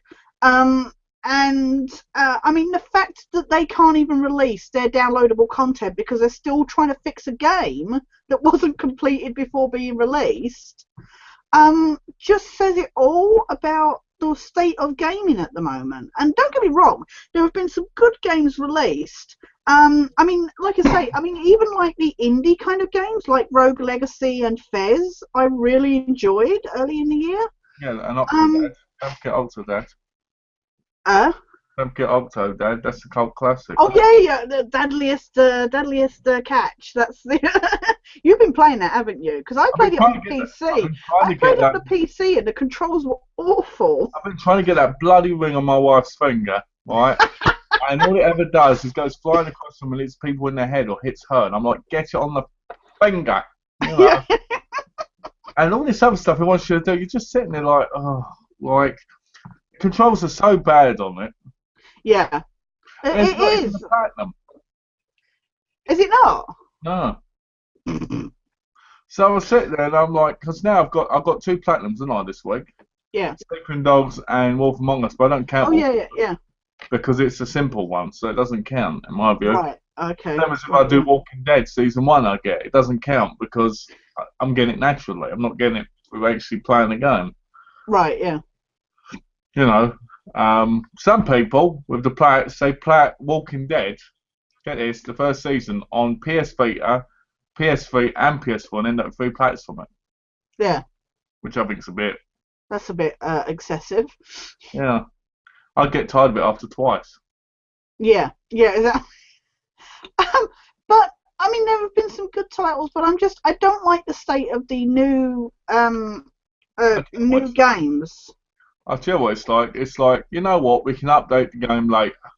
We've got internet connection. We can update it, and we don't have to worry about not being done properly because we can just update it. Yeah. When people see the problems, we can just do it. Well, it's like I said. I got Little Big Planet last Sunday. I played it for 2 days, and on Tuesday, I'm not even kidding, Malcolm knows about this, I was sat there, blah, blah, blah, blah, blah, and all of a sudden, the story finished. That was it. The single player mode was over I could have finished it if I'd sat there. I hadn't even played it much. I was playing it as an in-between, between playing like Assassin's Creed and Sniper with You and Thief, which I borrowed off Donna and her husband. Not you, my Donna. But I wasn't even playing it hardcore. If I'd sat there and played nothing but Little Big Planet 3, I would have finished it in like 3 hours tops. And I was just like, because they're mainly focused on the whole creating stuff in it now, I was just like, is this the state of games now where we're just putting out games that are over within a couple of hours, you know, kind of thing? It's not just that. We live in a world where people haven't got a good attention span either. No, it's the whole attention span issue, yeah.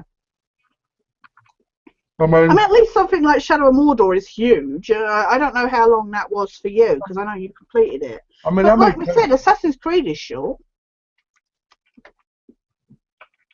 how many people, like we said earlier, can play a game like Sniper, be stuck on one mission for 10 hours, finally complete it, be over the moon, and get to the next one, and be like, woohoo! Yeah, exactly. I couldn't believe we got that bloody two missions in one night, considering the previous mission it had taken a. We have to emphasise though, before people sat there going, why did it take them that long to do a mission? We are on authentic difficulty, so before I watched a person do the mission that we're on, and they were clearly doing it on easy or something because their reticle kept going red when they had it over a target, and I was just like, lucky you, of course you're easily going through. Yeah, because if you've got it on cadet, it automatically locks onto her as you move your thing. Yeah. Oh, does it automatically lock on? But yeah, well, he was walking around and shot. Now, if you move around and shoot when you're on authentic, it doesn't hit the exact spot because the bloom on the reticle setting changes. Because it is more realistic. Whereas, like you say, if you're on an easier setting, it will automatically target that person. In the same way that if you hold your breath, if you've got a sniper thing, it will show you where the bullet's going to hit. Whereas on authentic, it doesn't. Well, I like you shoot someone from massive distance. They go down like, boom. Yeah. If anybody, you know what? It's a shame. If anybody could see when Tash shoots from massive distance, Tash is a fantastic sniper. Me, I miss constantly. I'm always. Yeah, but you're good at the up close shooting. Like, I love it. If somebody comes up a ladder and you just turn and you just catch a sight of them and you see Malcolm's character. We're totally named after. We name our characters after action. You're McLean and I'm Braddock. Yeah, exactly. I thought McLean because I thought he just runs in and guns blazing kind of things. I figured that was best, but that's the thing. You turn around and I see like Malcolm's character just suddenly go down on a knee and take a shot, and I'm just like, what? Yeah, it's amazing. I'm great at the quick right there, and Tash is great at the shooting from a distance. I like the stealth element as well, but I'm not so good at that quick off the hip shooting. What about that mission where you were in a sniper position and I was going around taking them all out and you were telling me where they were and everything? I told my Donna about that. I said we were like professionals. I said I was watching his back from a sniping section. I said I saw somebody coming up. I was like, move that body, they're going to see it. And the best part was like this. The best part was this as well. Like I killed the bloke. And you said, remember the boy, because it's coming. You were like, quick, it's coming, it's coming. And I'm moving it, and then you took him out. And then another guy turned up, if I could take the boy. It was like, oh, no. Yeah. But it was so great, that moment, because it was like, I was taking him out, you were watching my bank and shooting people who were nearby. Yeah, exactly. And it's just like, at 9 o'clock, there's another one coming. It was awesome. Sadly, we weren't able. I mean, in that new mission, I think I did quite well with the stealth as well. Yeah, exactly. But it's stuff like that that's fun, but it's kind of sad in a way because I don't think that game would be anywhere near as fun if you're playing on your own. I mean, I know, like I say, GameSpot gave it a really not bad, but they gave it like fair review. And I think if you're playing it on your own, I can imagine it getting a little like boring, like really short as well, kind of thing. I mean, it's only taking us a long time because we've got it on such a hard difficulty. But it is that kind of thing where, but again, it's like I say, I'm enjoying Alien Isolation, but not a lot happens because you have to be so quiet and stealthy and stuff like that.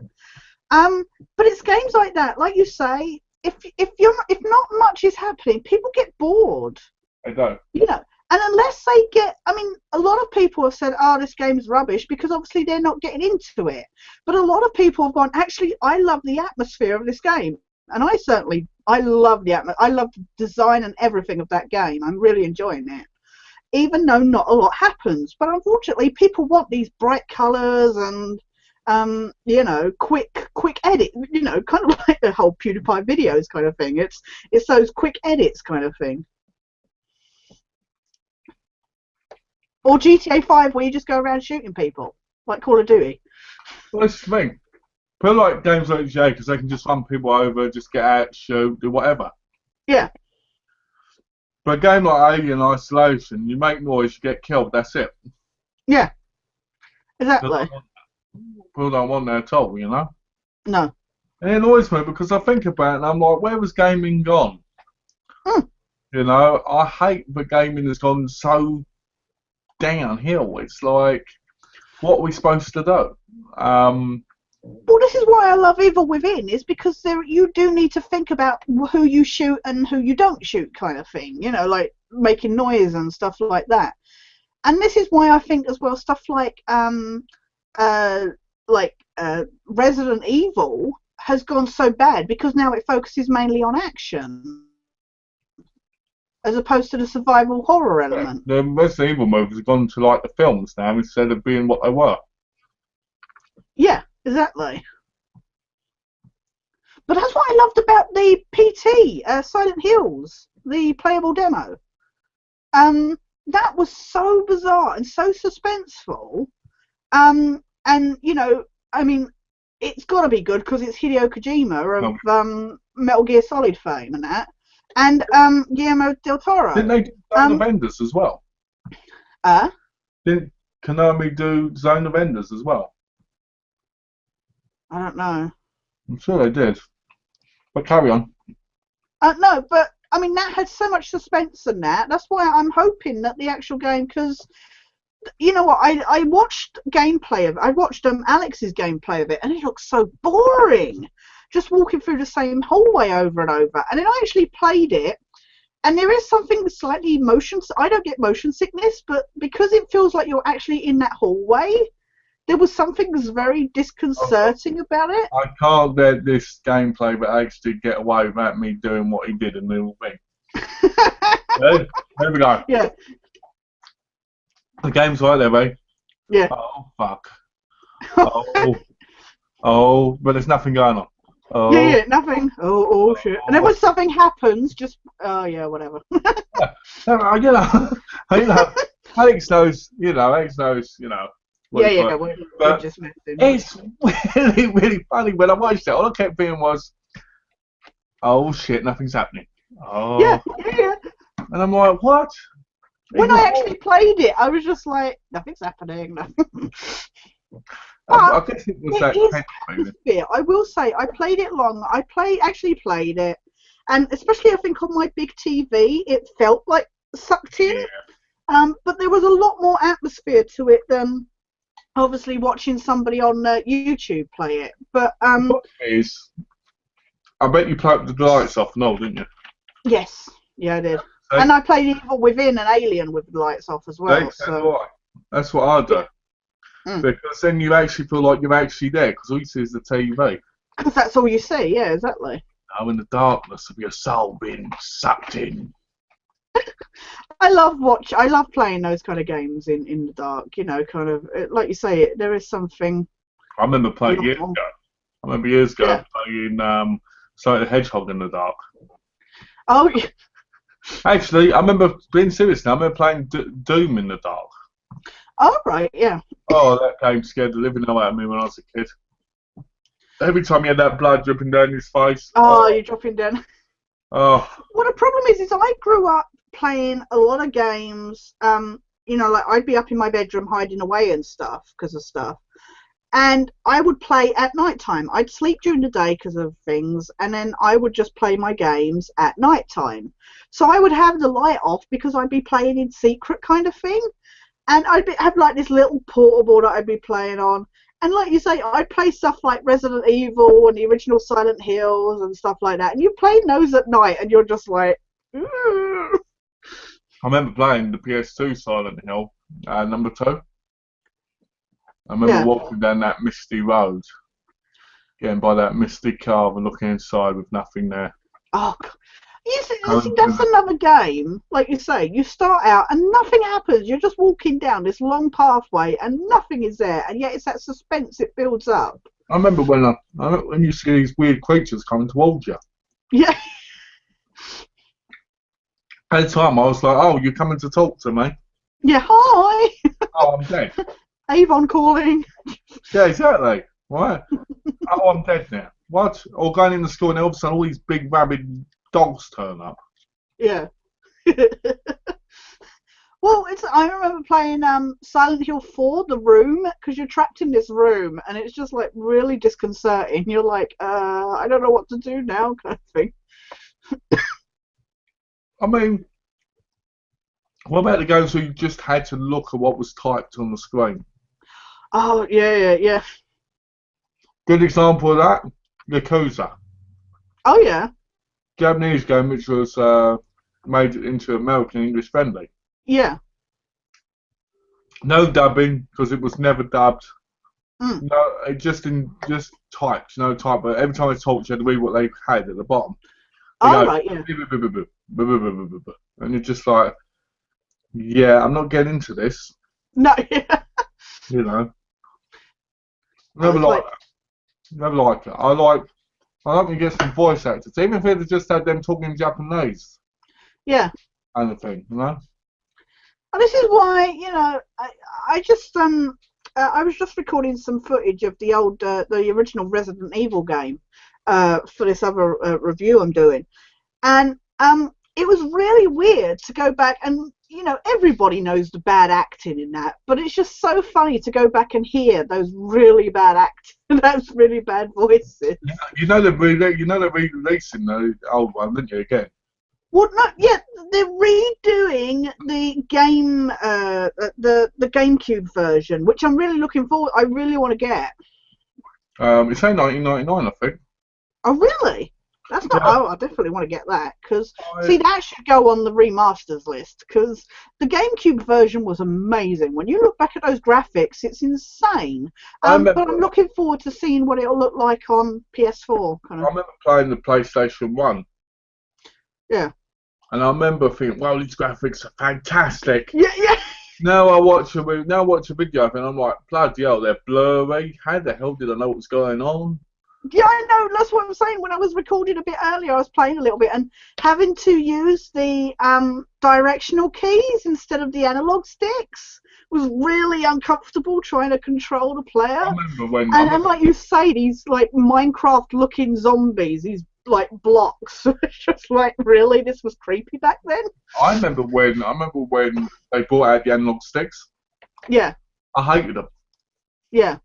When I was a kid, I hated them. I wanted them to Well, I stay hated them. with the controller. What? Yeah.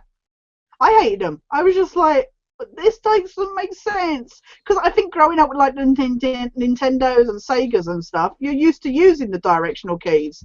See, And now you're just like, this is too weird. I don't like these. one of the problems I have is sometimes I get confused with the control system. Yeah. You know, if I play a game for a certain period, like for instance, I play Assassin's Creed for a while, so Yeah. when I get back to it, I'm going to be a bit like, oh, I have to get back to the controls again. Yeah. But one of the things I don't like about DLC as well is if you're someone who trades in the game after you're done with it, Yeah. you won't ever get back the money you paid for it a bit because by the time DLC comes out and all that, it's going to be like $10 or something. Yeah. Yeah, exactly. You know, I know you keep all yours. Well, yeah, but I know, like, because my mate Donna's husband, he trades his in after he's played them. And like you say, because you platted like the Uncharted games before the DLC came out, didn't you? Because now they seem to know before the game's released. I mean, say like Dead Kings has been on the Assassin's Creed trophy list since it was released, and yet Dead Kings isn't even out yet. It's but at least with stuff like, at least you got the platinum when you did, because then the DLC came out, kind of thing. I just had a really weird dream last night. Oh yeah. It's nothing to do with the chat whatsoever, but I just want to mention it quickly. Okay. Just because it really freaked me out. Right? Yeah. In my dream, I dreamt that my dad and me were in a shop. Right. Right? And he said to me, right, this wasn't a funny dream. I don't know why I'm laughing, probably because it's a bit weird bringing it up. A bit weird. Yeah, yeah. And we had this argument. I said to him, I don't ever want to talk to you again. And he went to leave. I went, no, don't go. Right? And then I had this thought in my head in the dream. No, I've missed the chat with Tash. And then I woke up in real life. Oh wow. How weird is that? And that was last night or today? That was last night. That was this morning. Oh, right, yeah. It was really weird. I'm sure there was more to the dream because you always forget part of your dream. Oh, you always forget. Yeah, yeah. No, and you're like, when you first wake up, you're like, I need to remember that, and then literally seconds later, it's gone. It's just like... Yeah. I remember when I wake up after a dream, I'm like this. So this happened, that happened, I'll tell. As the day goes by, it fades away more and more and more. Yeah. But yeah, I So thought this. I had a really weird dream last night, not to do with the chat or anything, but it was Caesar Milan, the dog whisperer guy, was helping Mulder, and for some reason I was trying to book an appointment to get further like dog training or something, and they were like, no, you can't do it and stuff like that. And then there was some money, like there was just, and it was really weird. And I was just like, what? He was like doing all this like helping Mulder kind of thing, and I was like, and I woke up and I was like, and even at the time, you know, when you know it's a dream, but at the same time you're like there kind of thing. Yeah. It was just like, and I woke up and I was just like, I have no idea where that came from. But It's really weird. I don't get where they come from either. yeah, it's like you say, like for you to be arguing with your dad or something, and then just suddenly go, I forgot the chat, or I missed the. At least they made sense to a degree. At least Mama made sense, you know. Yeah, because you with know, everything that's going on, that. you Yeah, know. because you're not. Yeah. But so yeah, where were we? Games like what we've played this year, kind of thing. Okay, I'm trying to figure out what I played. I played Lenore again. Obviously earlier in the year. Yeah. And you know what? I really like Lenore, but at the same time, I always get bored of it. Right. Yeah. Because you can't shoot people. You sit and you question people, and then you drive from one section to another. Yeah. And then you either chase them or you shoot up in the air, and they normally stop. And that's it. Yeah. You know, you get called to these shootout places, which is pretty good. But other than that, it's like a cheap man's police version of Grand Theft Auto. Grand Theft Auto. It was made by the same place. It's made by Rockstar, isn't it? Yeah. So it is kind of. I can't see why they can't make a corrupt police officer one. Yeah. You know.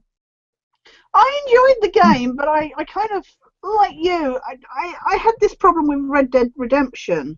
Yeah, you see, everybody was like, oh, this is amazing, this is the Western game we want, and stuff like that.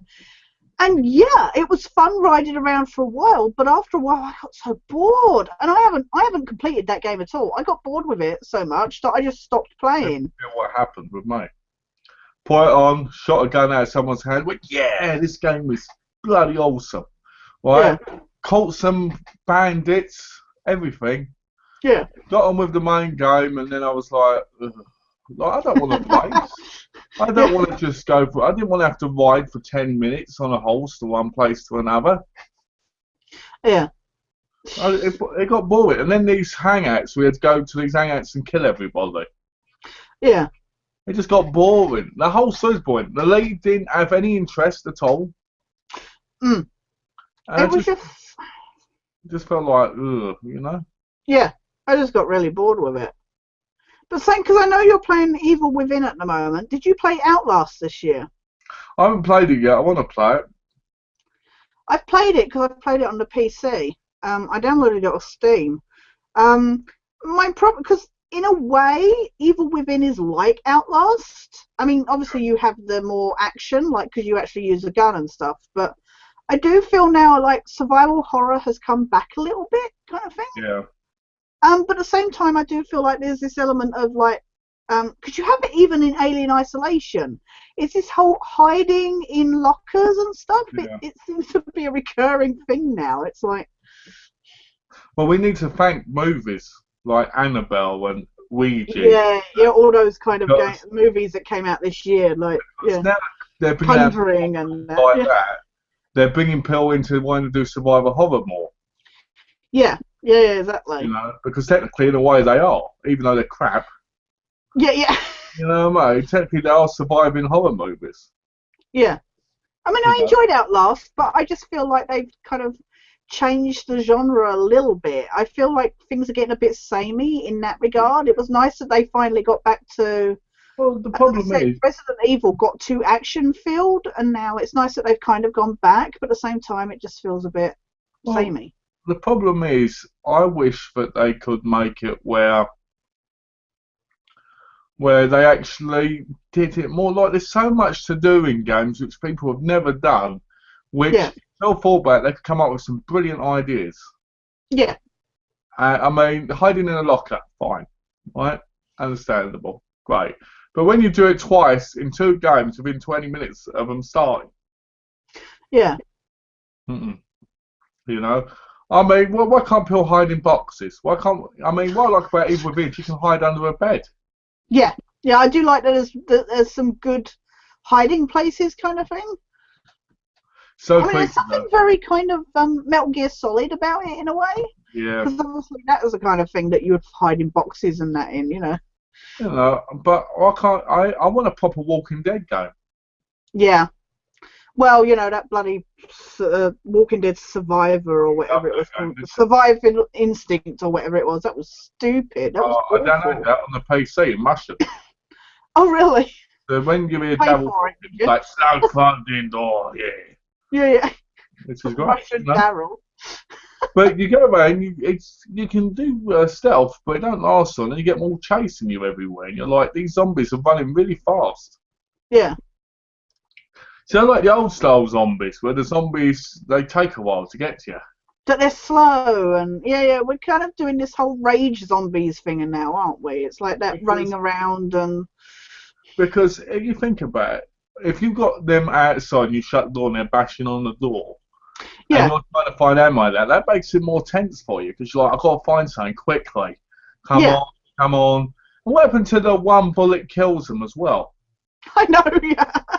Because now it doesn't How hurt. much effort does it take in Evil Within? Seriously. And all I kept thinking when I played with him, when I shot one head in his head split, was it was an Evil 4. Yeah, exactly. One of those things is going to pop out the head up. Yeah, it's going to pop out their heads, you know. Oh, it was like bloody hell. Yeah. I do That's want the to get thing. back to it. It's good, but it is like you say. I don't see. I like Evil Within, but I mean, it's like say like with Outlast. I mean, because they're not zombies in Outlast, but there is this thing where it's people that can actually run after you as opposed to the slow moving. And it feels a lot more difficult. Say like what am I playing at the moment? Oh, say like if we're playing Assassin's Creed or something, and you're running away from a guard. Yeah. That's one thing. But to then play against something like you're talking about, say like the Evil Within, where you run away from and they chase after you like crazy, and it feels like we're playing like 28 Days Later or World War Z or something. See, I tried getting away from some people in Evil Within, and they're right behind you and they hit you and you die. And you're like, yeah. So there's no mistakes to be made in this game. And it's like when they point at you, it's like, yeah, I know you know where I am. Yeah, well, it's like when that bloke shot me. Yeah. He's like, bang, and I'm dead. And I'm like, bang, and I'm dead. Yeah. And you just go taking out the guy with the chainsaw, you got to be careful of because he's a pain in the ass. All I kept thinking was, this is great. This is going to be a game for a bolt to plat, and it's going to be my most stressful one yet. Yeah, it is fun, but it's just when you get to those hard bits, it's like what I have ended up happening is that you get so frustrated, you put it down for a while. It's just. And then the problem with that is, to a degree, you end up forgetting some of the. You've got to get back into the and then you've got to get back into the rhythm of it and stuff like that. And it's like say like I'm going between Assassin's Creed just for the club. We won the club competition last week, by the way. So you get one of the hoods or something unlocked. So Nice. you got something unlocked. But and then I go to Shadow of Mordor where the controls are quite a bit different. It's like, or even if I go to I haven't done it, but I did it when I first got Assassin's Creed Rogue. The controls between two games from the same franchise are so different. It's ridiculous.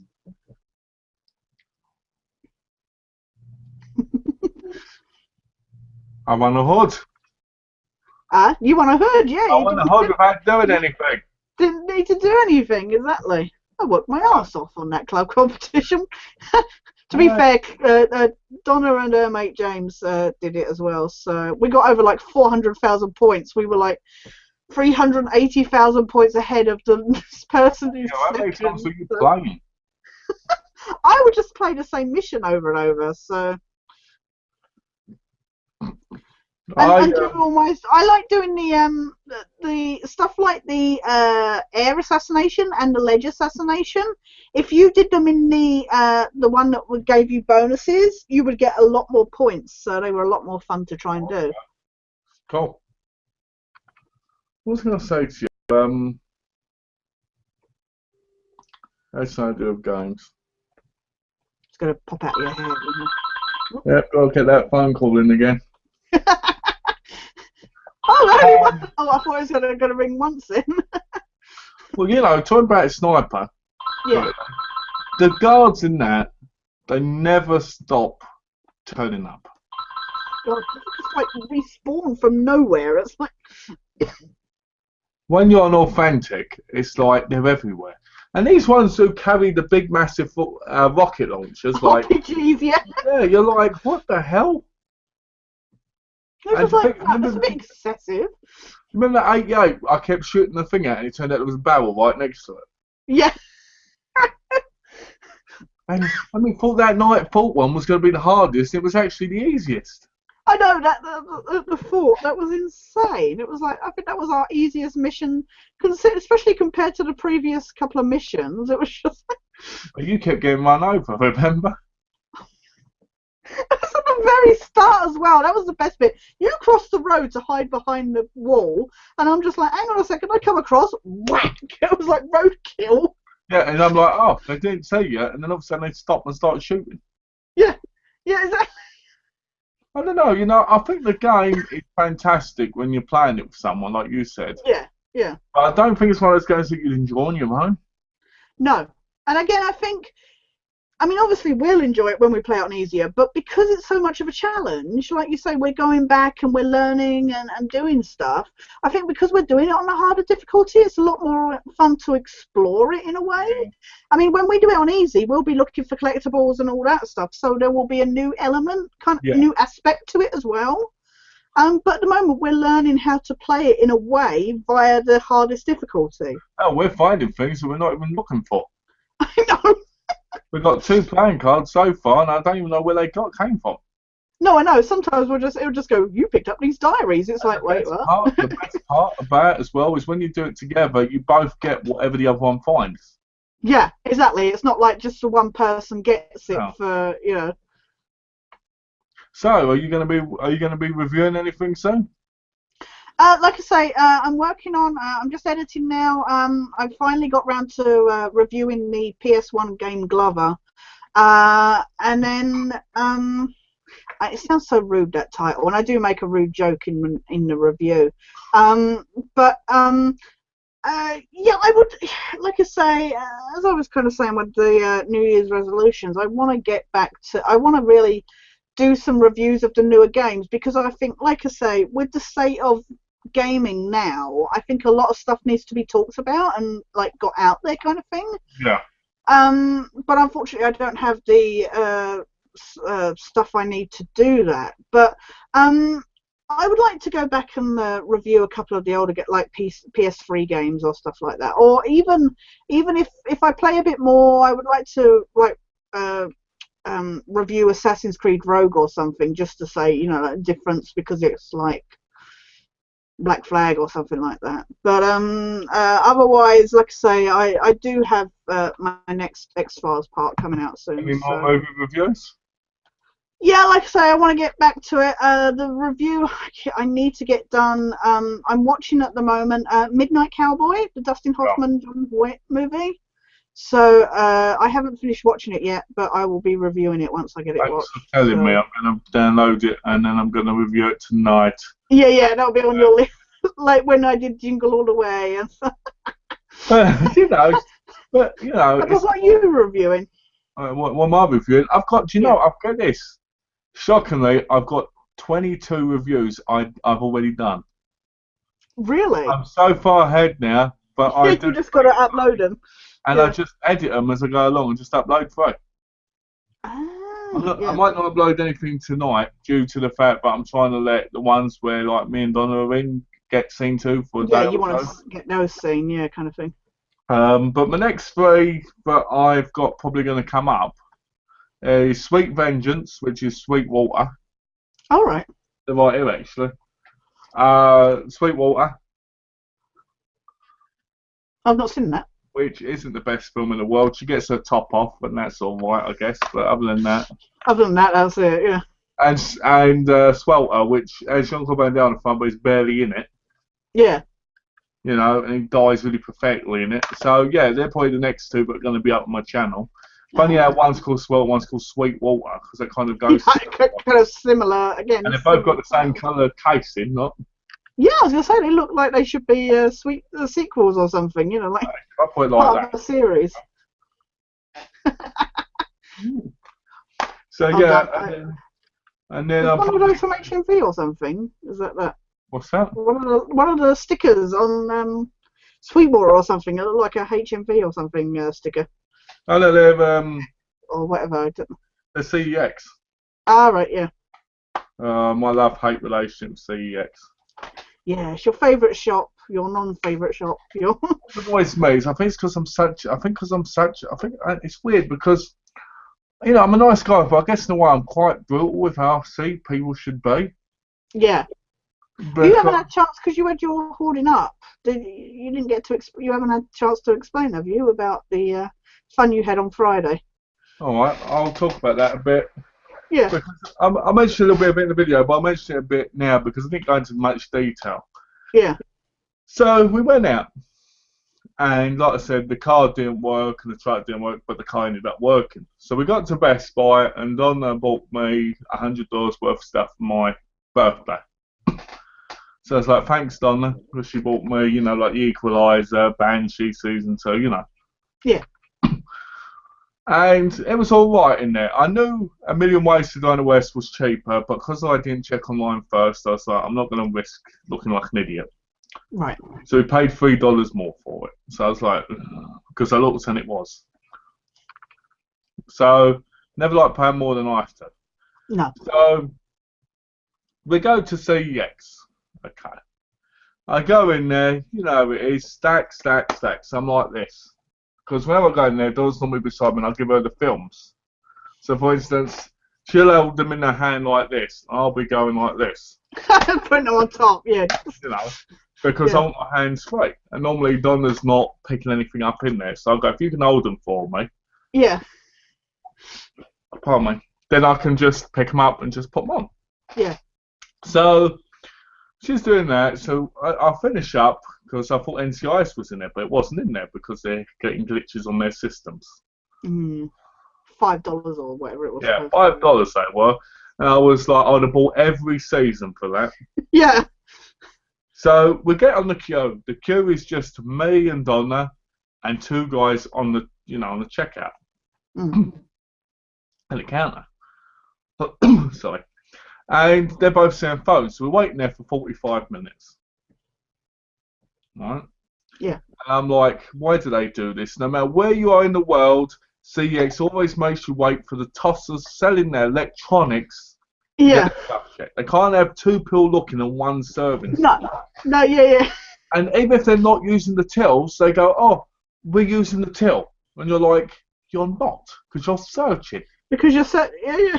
So eventually, so Donna's like this. And I'm like, I'll take the stuff off you. You know? Yeah. And so eventually goes, okay, who's next? So I tell him, and he goes, oh, lots of movies, because I bought like 20 in there. Right, yeah. Oh, lots of stuff to find. And I went, yeah. It helps your job stay intact, doesn't it? Yeah, I was gonna say, yeah. Right? And he went like this. Yeah, I guess so. So Donna's sitting there, because I said, have you got the NCICs, you know, in stock at back? Sometimes they don't. Yeah. No, there's a glitch in our system. No, but it might be in your store. No. What about those boxes you got today? No, I'm not going to look in there. Why not? They could have stock in. No, if you want to find out, come back tomorrow. Goodness sakes. And I'm sitting there going, I don't know why, standing there going. Yeah. So, okay, so Donna says to me, oh, Donna was getting a bit antsy because she was getting tired. A bit tired and that, yeah. No, you know what it's like. You stay on your feet for a while, you get tired. You get, yeah. You've been in there for a while looking through stuff as well, so. Especially when you're carrying a handbag, you know what it's like, you know, and you're going like this and whatever. Yeah. I don't know what women do, right? Whatever. Right. Yeah. So she's getting tired, and I say, "Why don't you go sit outside?" Because they're seating right outside the store. Right. So she's like, "Okay," gives me a kiss, and she goes. He then looks for them one by one like this. Let me show you. Best of the best. Is that number 3? Yes, mate. Oh Number 3. God. No turning back. I said to him, I asked him, I said, "Mate, can you read?" And he said, "Yeah." And I said, "Do you want me to read them to you so it's quicker?" Not to be horrible, because I thought, I want to get out of the fucking store, you know. Yeah. So I'll be out here sometime this week. Yeah. then he takes the case with him. He looks for it, right? Let's pretend this is the disc. For like 5-10 minutes each one, then puts it on there, takes it to the checkout, then checks the disc, then asks me if I like the disc, puts it in, shuts it like this, and goes, "Oh no, show it properly," for like a minute. Oh my God. Then puts it down, and then the same thing with the next one. It's best of the best again, mate. Without, what's that word? Warning, you know. Oh my God. But try it when you get box sets like this, right? I bought the 3 seasons of The Mentalist, right? Right. Yeah. And he went to me, "Oh, I really like that show." And I went, "Yeah." He went, "I'm waiting for it to finish." And I went, "What, the series?" He went, "Yeah." I said, "What series is it on now then?" "Well, I don't know. I lost track up to series 3, right?" And I went, "But you just told me you're watching it." Yeah, you got the impression that it was like, sort of like up to season 8 or something, at least 7 or 8. You know, because I haven't seen the show. I've heard of it. I've seen episodes on TV, but my nan was watching, but I've never watched it fully. Right. Yeah. And he went, and he was trying to read it, The Mental. And I went, Oh "You my watched the God. show." I said to Oh, him, you "You knew watched it, the yeah. show." What? The Mental. And he went, "I can't find the mental patient." And I was like, Yeah, they've had 7 seasons. "Yeah, it's 7 seasons. Yeah, it'd be 7 for the one now." Yeah. And he went, "We've got the 6th season." I went, "I'm not buying it. I'm not buying the 6th season for $20. So he's going, "Oh, it's the mentor. I can't find mentor and list." Well, it's because it's mentalist. Oh my God. Then he picks up Safe House and puts Sanctum inside it. God. And I'm just like, oh, I was like, they hired people. I applied for a job there once when I first got in. I'm like, they hired numbnuts. Yeah. It's No. not even, I'm sorry, there's people that have dyslexia and stuff, but even a dyslexic person would be like, you know, if they were struggling, they wouldn't just stand there and, Don't get me wrong, I'm not trying to make fun of the bloke. No, What but I'm trying to say is the terrible customer service. if he had problems, though, he should, I mean, like, you even offered to help him kind of thing, you know. It's like, I said to him, can you imagine, what instead I of would you buying 20, there could have been, 10 people buying 2 each or something like that. And he would have had a lot more people to deal with than just you and those 20 discs.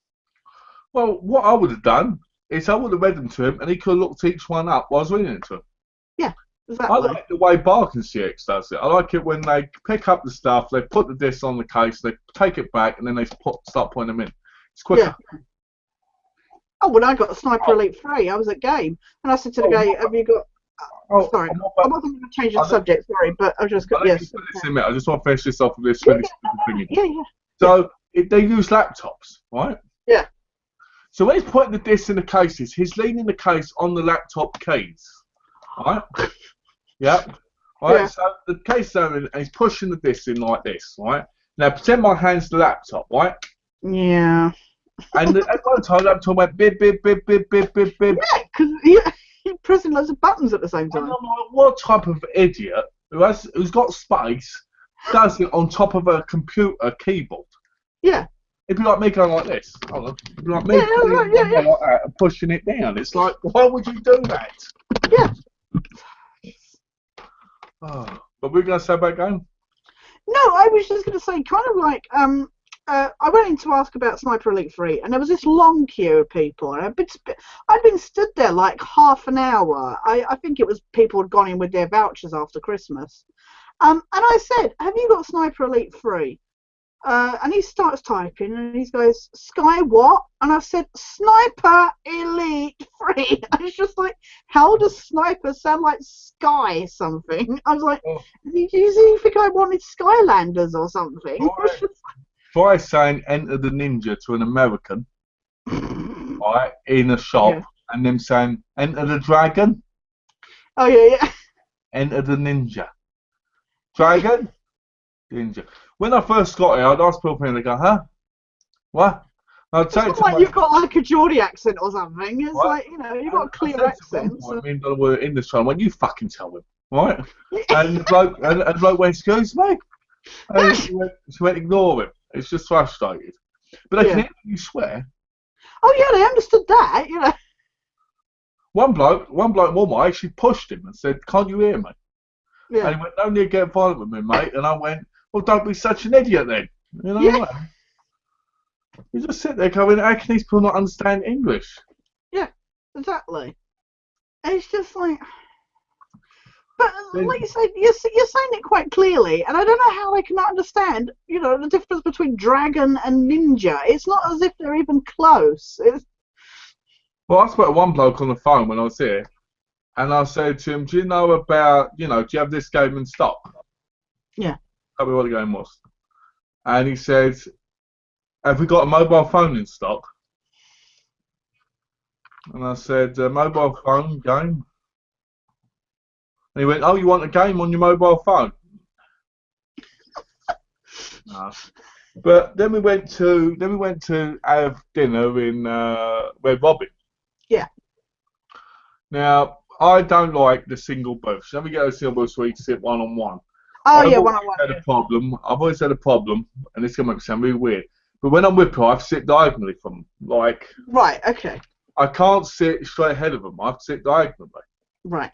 It's a very weird thing. I think I don't know what it is, but I feel better. Maybe because I feel like I've got more room. More leg room and stuff like that.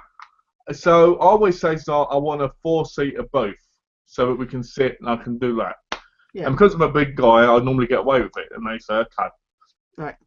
So they try and sit us on the single ones. And I always go, I'm not sitting there. Right? I can't. Right? So then they try and sit you in like the McDonald's ones. When you're sitting by other people as well on those big things. I'm not doing that either. They said, what? So I'm not sitting next to that person there. Right? Yeah. But and obviously this person's like, why don't you sit this way? It's not doing you. It's just I want to sit privately. Yeah. Exactly. Yeah. I don't go into a restaurant like everyone to sit in a McDonald's style thing. No. So we sit down and we're having so nice to it, and it was lovely. And Donna was going to treat me to it, but I treated her because she'd gone out and she was ill and everything. And I appreciate it. Plus, not that, I like to show her I appreciate her, Yeah. So after that, we go and Red Robin. Oh no, hold on. After we're going Red Robin. When we finish Red Robin, Donna goes to the toilet and I'm waiting by the door. Right. 4 people says to me, oh, how many seating? I'm like, what do you mean? And he said, well, I just sat there. I was just sitting right there. Didn't you see me? No. What? So I was like, I just ate a whole meal and had Coke and everything. Oh, okay. You should have tried that when they asked you to pay the bill. It's just, well, I'm sorry, I didn't have a meal. I should have said to them, well, no, they just sat me down. And I hadn't eaten it before. Yeah. I'm so unrecognisable, I know, you look so generic, Yeah. If you saw me walking down the street, I'd be like that skinny guy in the hoodie. You won't recognise me at all. Yeah, you just completely, like when they do that whole Crime Stoppers, like, did you recognise the person? Just be like, no, sorry. Sorry. He's sitting right here next to us, but we can't recognise him. Yeah. I said, after that, didn't you say one of the people was even the one serving you or something? Yeah, one was even the person serving me. That's even more comforting, isn't it? They recognised Donna, but they didn't recognise me. Oh, they recognised her, but not you. That's weird. And like the English guy, they didn't recognise the English guy. And the thing is, you think they'd recognise us both because of us being, together with such an age gap as well. Yeah. So then we went into Half Price Books, and I bought all our DVDs, didn't I? And I was so happy to finally get my L Word box sets. Oh, yeah. Now, I was a big fan of it in England, and it's a really weird thing because I don't know why, but my mum was always thought that was really creepy. You know, she's What, always that been you a like bit like, lesbians? why would you watch shows about, like lesbians and gay people? Yeah, For a long time, she was worried I was gay. right. And I was like, you know what? I said to her, you know what? I don't really care. I just enjoy watching the actual Just show. enjoy the, yeah. You Well, know, like you say with Queer as Folk, it's good humour or dark humour kind of thing or something, I've never been one who cares about lesbian or gay sex scenes. I care more about the storytelling. Hmm. If I want to have sex, I can do it with my wife. I don't need to watch it on TV. You Yeah. know? So I got this for $2. It was called The Great Challenge, and it just looked interesting by the cover. All right. Yeah. I've no Yeah. idea what it's about, but Looks interesting. Yeah. so we went there, Like and then something you'd like, kind of thing. we went there when we come home. But the reason most of the bloody holding up video wasn't recorded outside, it started snowing properly. It was raining. And then every time I went in the store, because I was going to try and get some sneaky video footage, for it being on my Yeah. Gets the yeah. neck. People kept saying to me, "Are you recording me?" And I went, "No." "Are you recording me?" "No, you can't record in the store." And I went, "I've just got it on my neck," because I was going to try and like hold it and sneakily go, Yeah. Yeah. "No." Well, there was music playing. At one point, there was people fighting.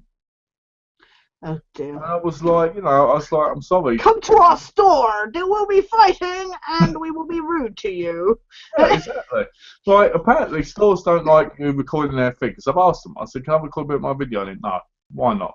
We just don't want you to. Yeah. Even if it's in the movie section. Nah.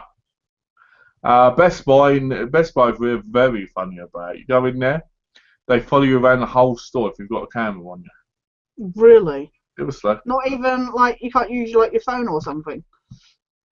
Not what I'm saying, but then I haven't got a phone, have I? No, you've not got. Yeah. You know, but it's kind of annoying as well because they try and accuse you of stealing it from them, even if they don't sell it. So it's kind of annoying in that sense because I'd like to be able to do better holding up videos. Yeah, I know you'd like to really get some footage inside the shops and stuff. So. The thing is, the end of them's great because of all the stuff I buy, but I want more footage. Yeah. Like I wanted to record a bit of me and Donna in Red Robin, but they had music blaring in there, and unless I mute it, I can't play it. Yeah. I can't mute it if we're talking. No, exactly.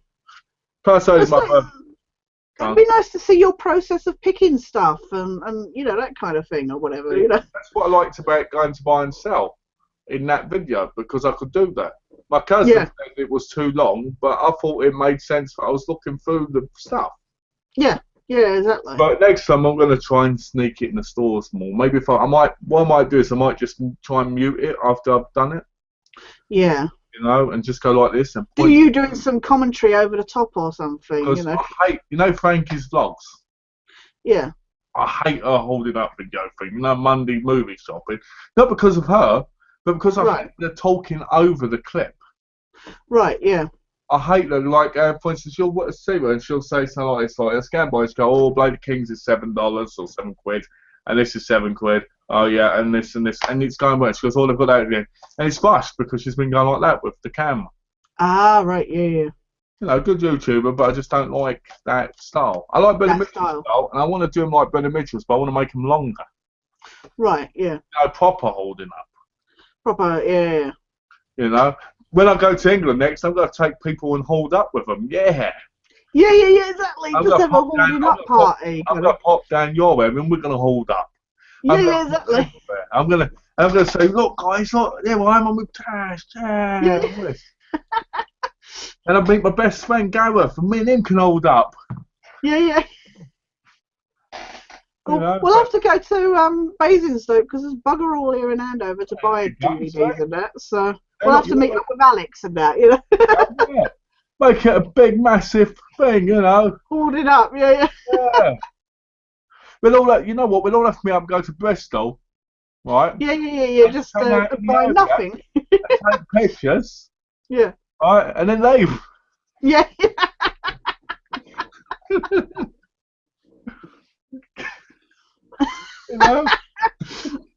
make a video out of some people's homes, you know, outside. Yeah, just outside, like Beadle's about or something, you know. Get Alex because he's the younger ones. Play Knockdown Ginger on someone's door, Yeah, and record it as we run down the road. Do it at Halloween with some eggs or something, you know. Yeah, there you go.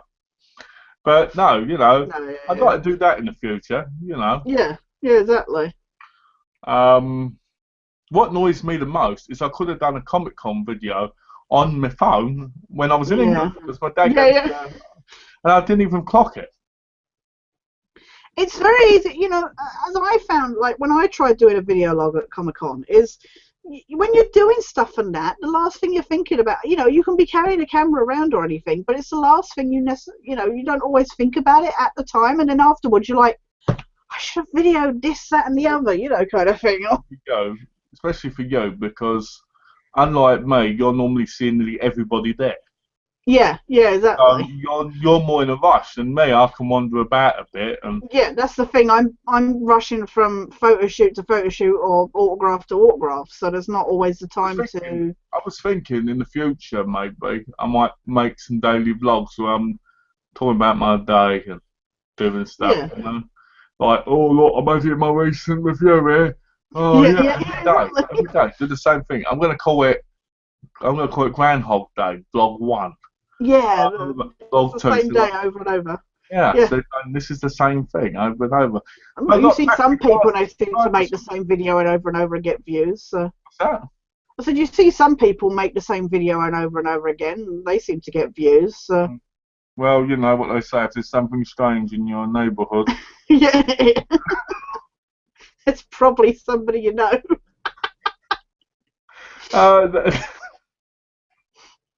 But no. No, I didn't mean like that though. You know what I mean? Yeah, I know what you mean. I just thought I'd make a good joke. But no, that would be a good. Yeah, can you imagine? And I'm in the editing process at the moment. And I'm in the editing process right now. As you can see, this 5-minute review is taking me 20 minutes to edit. Yeah, and process. Probably a big part of that is because I'm actually talking to the camera. Yeah. I could really just be editing this at the moment instead of like holding the camera and filming. Well, me and Don are going to be doing more reviews of ball games and stuff. Yeah, that would be nice to see. But people, you know, the one thing Phil asked me to do. Phil asked me to do more videos of Donna. All right, yeah. Yeah, and I said to Donna, she's really popular on your channel, so. She is. I said to Donna, sorry, I said to her, yeah. A lot of people like seeing you in videos, they like hearing you talk and stuff, they enjoy what you're in. Yeah. She goes, oh, why would they like me? And I go, because you're a big part of my life as well, so they probably like that as well. Yeah, you know, exactly. And plus, Donna brings a different aspect to it because, you know. Yeah. You know, like Horror Block unboxing, she was talking about the Black Lagoon and about how they used to play it as kids and they used to get scared in the night and scream and that. It was really funny. Well, as well, and this is just a side thing because, like you say, she's interesting to watch and stuff like that. But at the same time, there does seem to be a thing that Americans are a lot more respected on YouTube, if you know what I mean. Yeah, I've noticed that. I mean, I hate when I do stuff and you'll get people go British or stuff like that. It's like, yeah, I am British, you know, or stuff like that.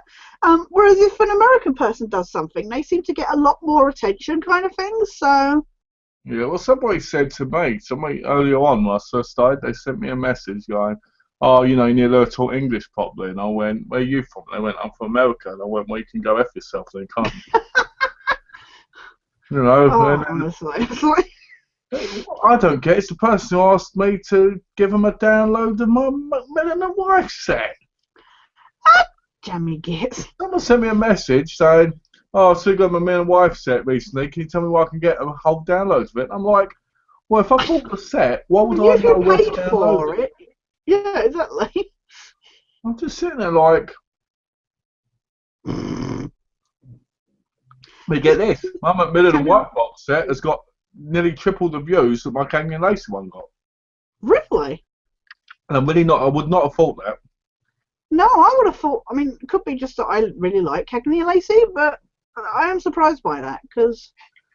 Well, I would have thought Cagney and Lacey more because it's more like an action detective show. Yeah. Isn't Million and Wife? It's more of a detective show of the More, 70s. yeah, But, I've got to get the Equalizer in that soon and all, won't I? yeah. But I've stopped buying stuff now for 4 months, I think. Well, I bought 4 DVDs at the weekend, and I was like, I really need to stop for a while because I got nowhere to put them. What happened? What happened to you? You've been buying like crazy. That's because I got money at Christmas, didn't I? I got those Tesco vouchers, didn't I? And I was going to use them for food, but I was in the DVD section just having a nosy, and they had some good ones that were like £3 or £5. So I spent like £16 on 4 DVDs. So, Were any of um, these ones you couldn't get on Blu-ray? no, but they were cheap. Name one. You can get them all on Blu-ray. I know that for a fact. But can you get them cheap on Blu-ray? I don't know because I've not looked. What is one? The Monuments Men. You get that for £4 on Blu-ray. Really? Do you know what? Do you know how much it costs? Do you know how much it costs in CX? But I had Tesco vouchers. I had to get them from Tesco. I had the vouchers, so I got them for nothing technically. You know what? You did me so proud when you bought all those Blu-rays, and I know. let me down again. No, because technically I got them for nothing. So it's like those people buying them for me. If I bought them on Blu-ray, I would have had to find the money, and I don't really have the money at the moment. These people who gave you the gift cards, who it's their fault, they've got no taste in DVDs or Blu-rays then. Well, they could have just given me the money so I wasn't so restricted in where I bought stuff from. I've got to send them a message right now. Blu-ray are #1. Okay? Yeah. But I got Monuments Men and oh crap, what was the other? Oh, Need for Speed. That We're one. on. Is that the new one? Yeah. That's not cheap at the minute, from what I know. Yeah, well, I had been looking for it. It was expensive when I looked for it on Blu-ray, because I looked for it during Black Friday.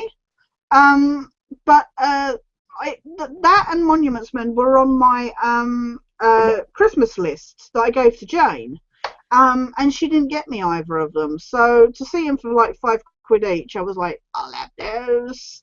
How much? £5. We said £3. No, I got the Crudes for £3. You paid £5 for DVDs. Yeah. Well, to be fair, Need for Speed was down from £7. So. Hey, I understand. You know what? I've done it. I help. I bought the whole Parks and Recreation TV series on DVD. My cousin, he doesn't even buy DVDs anymore. He says if it's on DVD, he's not even going to own it, even if it's something he likes. Well, like I say, if I'd seen them on Blu-ray for cheap, but the problem is with especially Tesco's, is their Blu-ray selection is mainly the 3D Blu-rays. It's really annoying, and they're like £20, and I'm like, one, I don't want 3D Blu-rays, and I assume that they have both versions on. But I don't want to pay £20 for a Blu-ray. And if you go to Tesco or Sainsbury's or something, you go in their DVD section, it's normally the same old cack. Yeah, exactly. Some new things But one thing I do miss about Asda when Barking was it had some of the best low-budget movies there, like the Steven Seagal ones. So it's always pick them up. Yeah. I love that they had them in there. But now, nowhere here has that stuff. Like, if I go in Half Price Books, he's got all these things in buy and sell, sorry. Yeah. But if I go to CEX, I never look in their DVD section unless it's box sets. No. Yeah. And I said Half Price Books, I said, they really need to make a section in stores where movies available on DVD, available on Blu-ray, have their own section where you know what one's got a Blu-ray and what one hasn't. Yeah, exactly. You know, but yeah, good. That's I'm glad you got the DVDs. It was nice. I'm looking forward to, like I say, especially the new movies. I'm looking forward to seeing. But like I say, it was so funny because I got home and I was like, I have nowhere to put these. I'm run out of shelf space. I'm just like, let me get another shelf. Yeah, well, I just don't know where to put it. So, well, yeah. That's what happens when you hold up. Exactly. Well, especially it's like the Blu-rays though. I've not even got any those like 9 Blu-rays I got. Got nowhere to put them. They're just sat on the side at the moment. You've got 17 Blu-rays now, haven't you?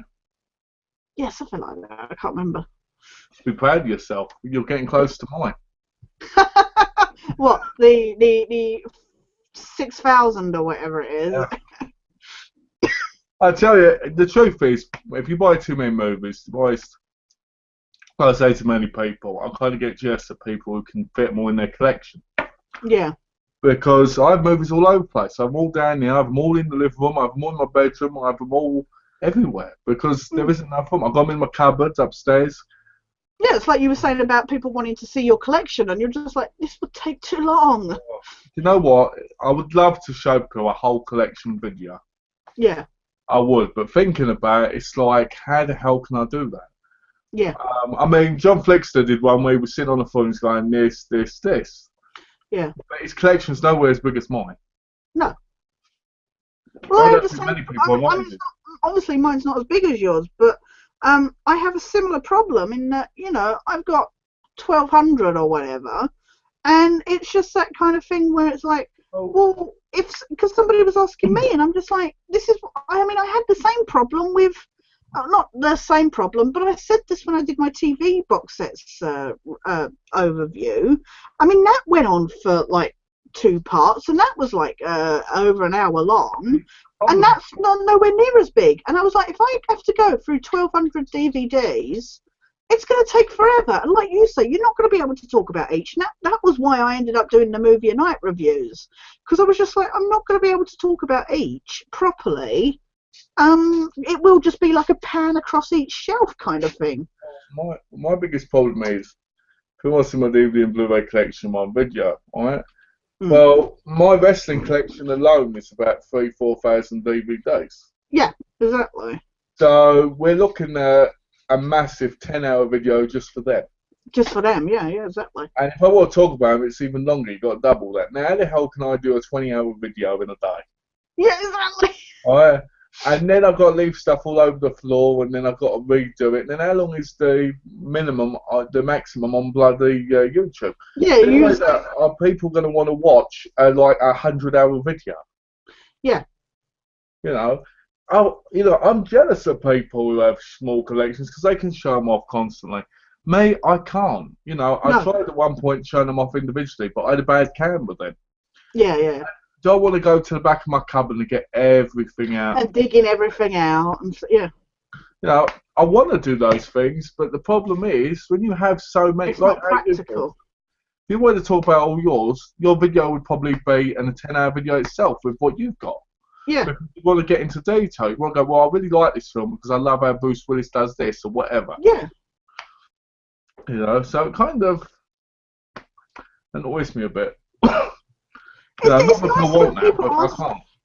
nice that people ask you for that, but at the same time, it's just not practical. I don't think they realise necessarily, like I say, I could stand there and just pan my camera across each shelf, but that would be all it would be, because I'd just be like, I mean, even if I sat here and read out every single title on my database, it would take me forever to just read them all out. I mean, it would take you like 2 days to just read out a whole list of your. I can't even pan across because I haven't got enough shelving, have I?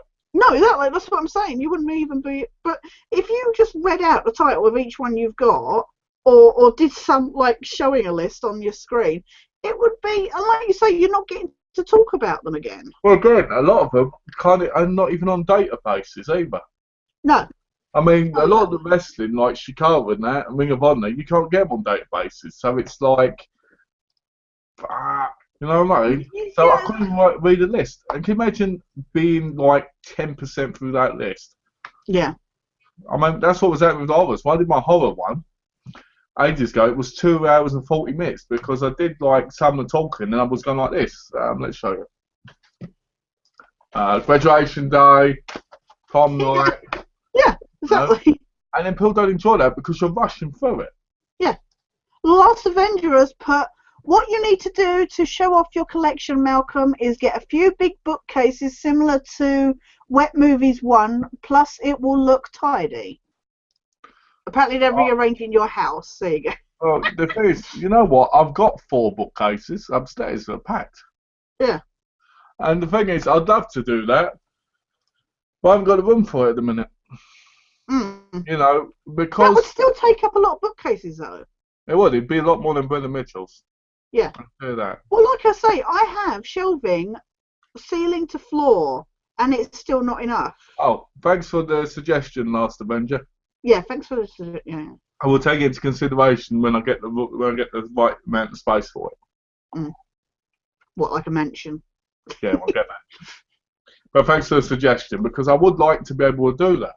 Yeah. Because I don't know if people realise, but I get very, very frustrated. I get frustrated with YouTubers. I get frustrated with when people say things like for instance, like I always saying about Ben Mitchell about he goes on about, oh, you know, he picks up one Blu-ray. That irritates me.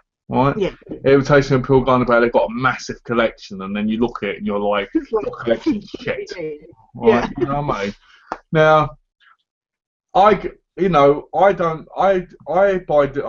because I have to get them. Like for instance, like the Blue Bloods, for instance. I'd rather they were on Blu-ray, but because they're on DVD, I get them on DVD. Yeah. You know, and I will, and I'll always do that.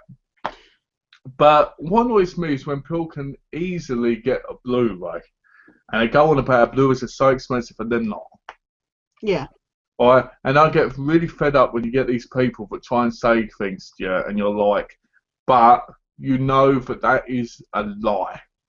Yeah. You know? I mean, come on, if Blu-rays were so expensive, how the fuck have I got like 6,000 of them? Exactly. And again, I moved here a year ago, and I only had 2 boxes full of films to come over, and then you were looking at less than about 200, 300 there, and the rest I bought while I was over. How the hell would I do that when I haven't got a job? Exactly. If that cost a fortune. I mean, let's think about it. You know?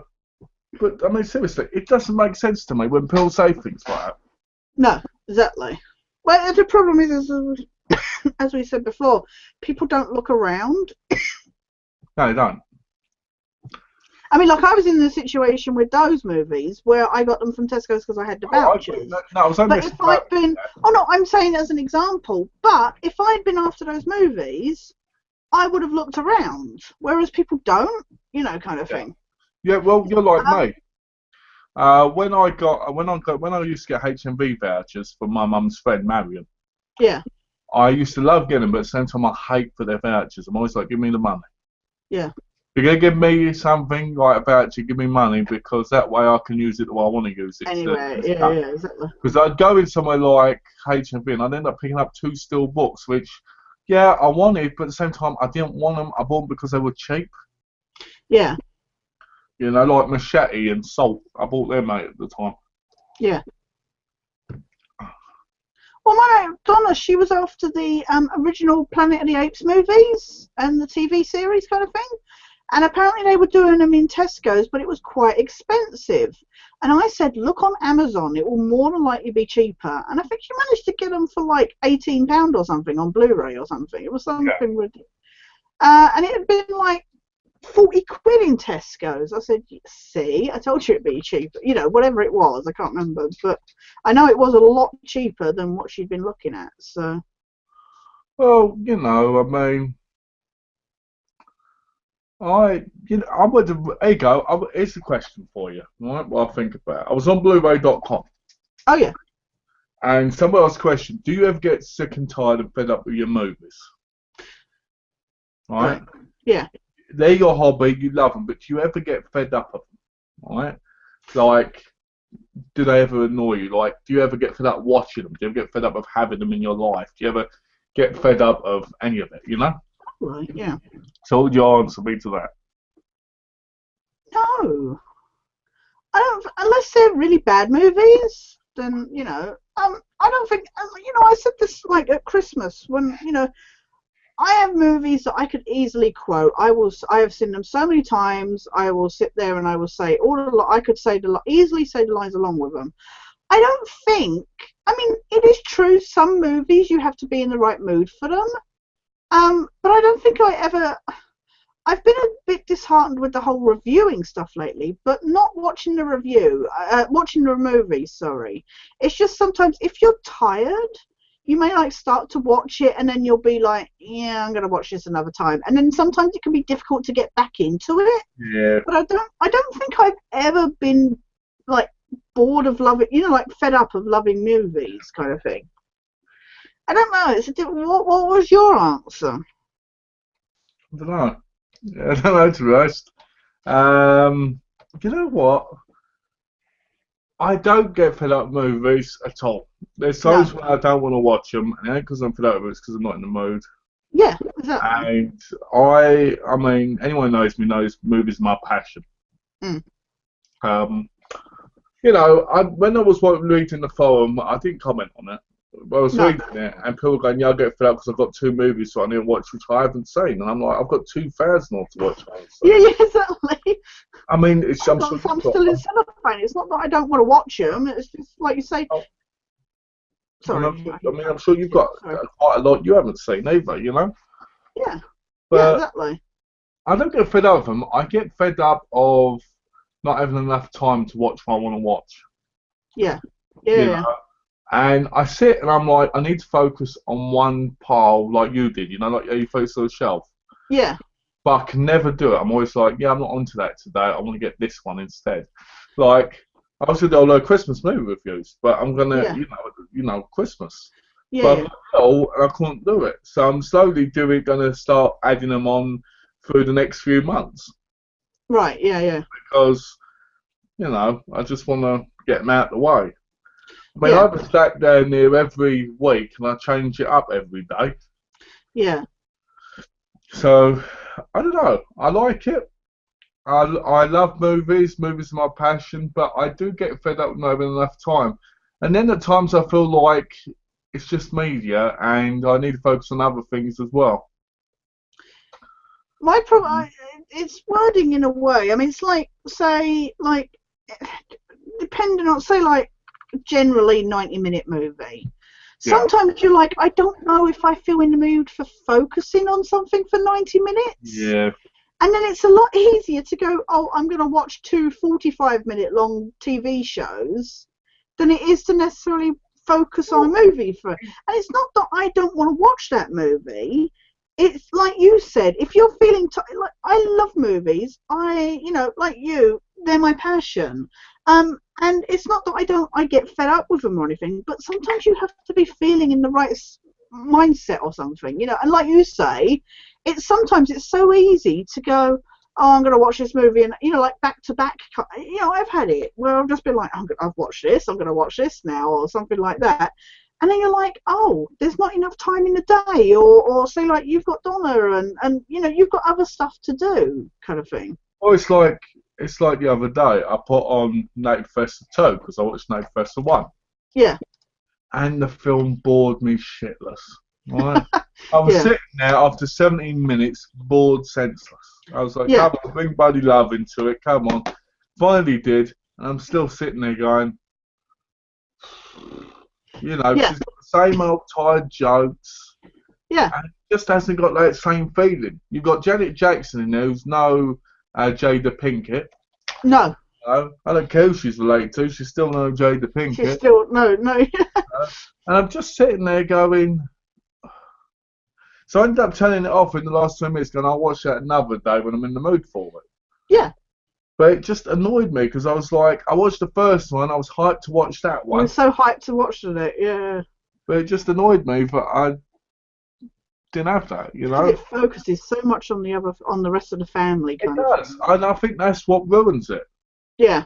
But who cares if the papa and the mama are having... Yeah, exactly, yeah.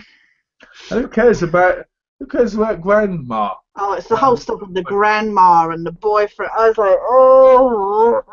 And I was like, if I do a review on this, I'm going to do a review of complaining about it, and I don't want to do that. I want to watch it again. Like when the dad gets younger again, he looks just like Eddie Murphy again, and you just like, I just sit there going, oh, and Jack Jackson isn't that great either. So good at acting. It's like. So I was just like, I tried watching. What was the other thing I tried watching? I tried watching something else, and I can't remember what it was now. I don't know. But it just, You get those I, movies that just sap it out of you sometimes. yeah, yeah. I watch so many different uh, Yeah, genres, yeah. whatever. You know, Genres. Yeah, yeah, yeah, ugh, English. I yeah, watch yeah, so many different genres, yeah, but I bounce off. I'm like, do I go to murder mystery? Do I go to action? Do I go to horror? Do I go to comedy? Do I go to romantic? Do I go to political? Do I go to epic? Do I go to science fiction? Do I go to science fiction horror drama? You know yeah, what I mean? And yeah, it's like, ooh, it's like I want to watch Casino again, the Robert De Niro film. yeah. 2 hours and 59 minutes. I know. And I'm sitting there going, I want to watch something short because what I try and do every day is I try and watch three 90-minute movies. Yeah. And then I'm like, But if you watch a 3 hour movie, you can only get like one in or something. well, that's it. Donna keeps saying to me, why don't you review The Hobbit? And Brendan Mitchell did a review of it after he saw the last one. Yeah. And it was 3 minutes and 50 seconds long review. And I'm sitting there going, how the hell can a 3 hour movie be reviewed in 3 minutes? Yeah. Well, it's like we've said about games. You know, if you're doing, especially like the bigger games, you can't talk very much in a short space about, say, a 16-hour game. You know, kind of thing. Or Well, it's like I want to do a review of Sleeping Dogs. Not a video review, just me talking about no, it. just about you talking about it. Yeah. And I'm like, it's fairly simple to do a few minute review of it. If I don't Yeah. go on about the graphics, if I don't go on about what else has to be done, Yeah. and it's all right if I just talk about the story. But I Yeah. want to talk about I thought the graphics were a lot better.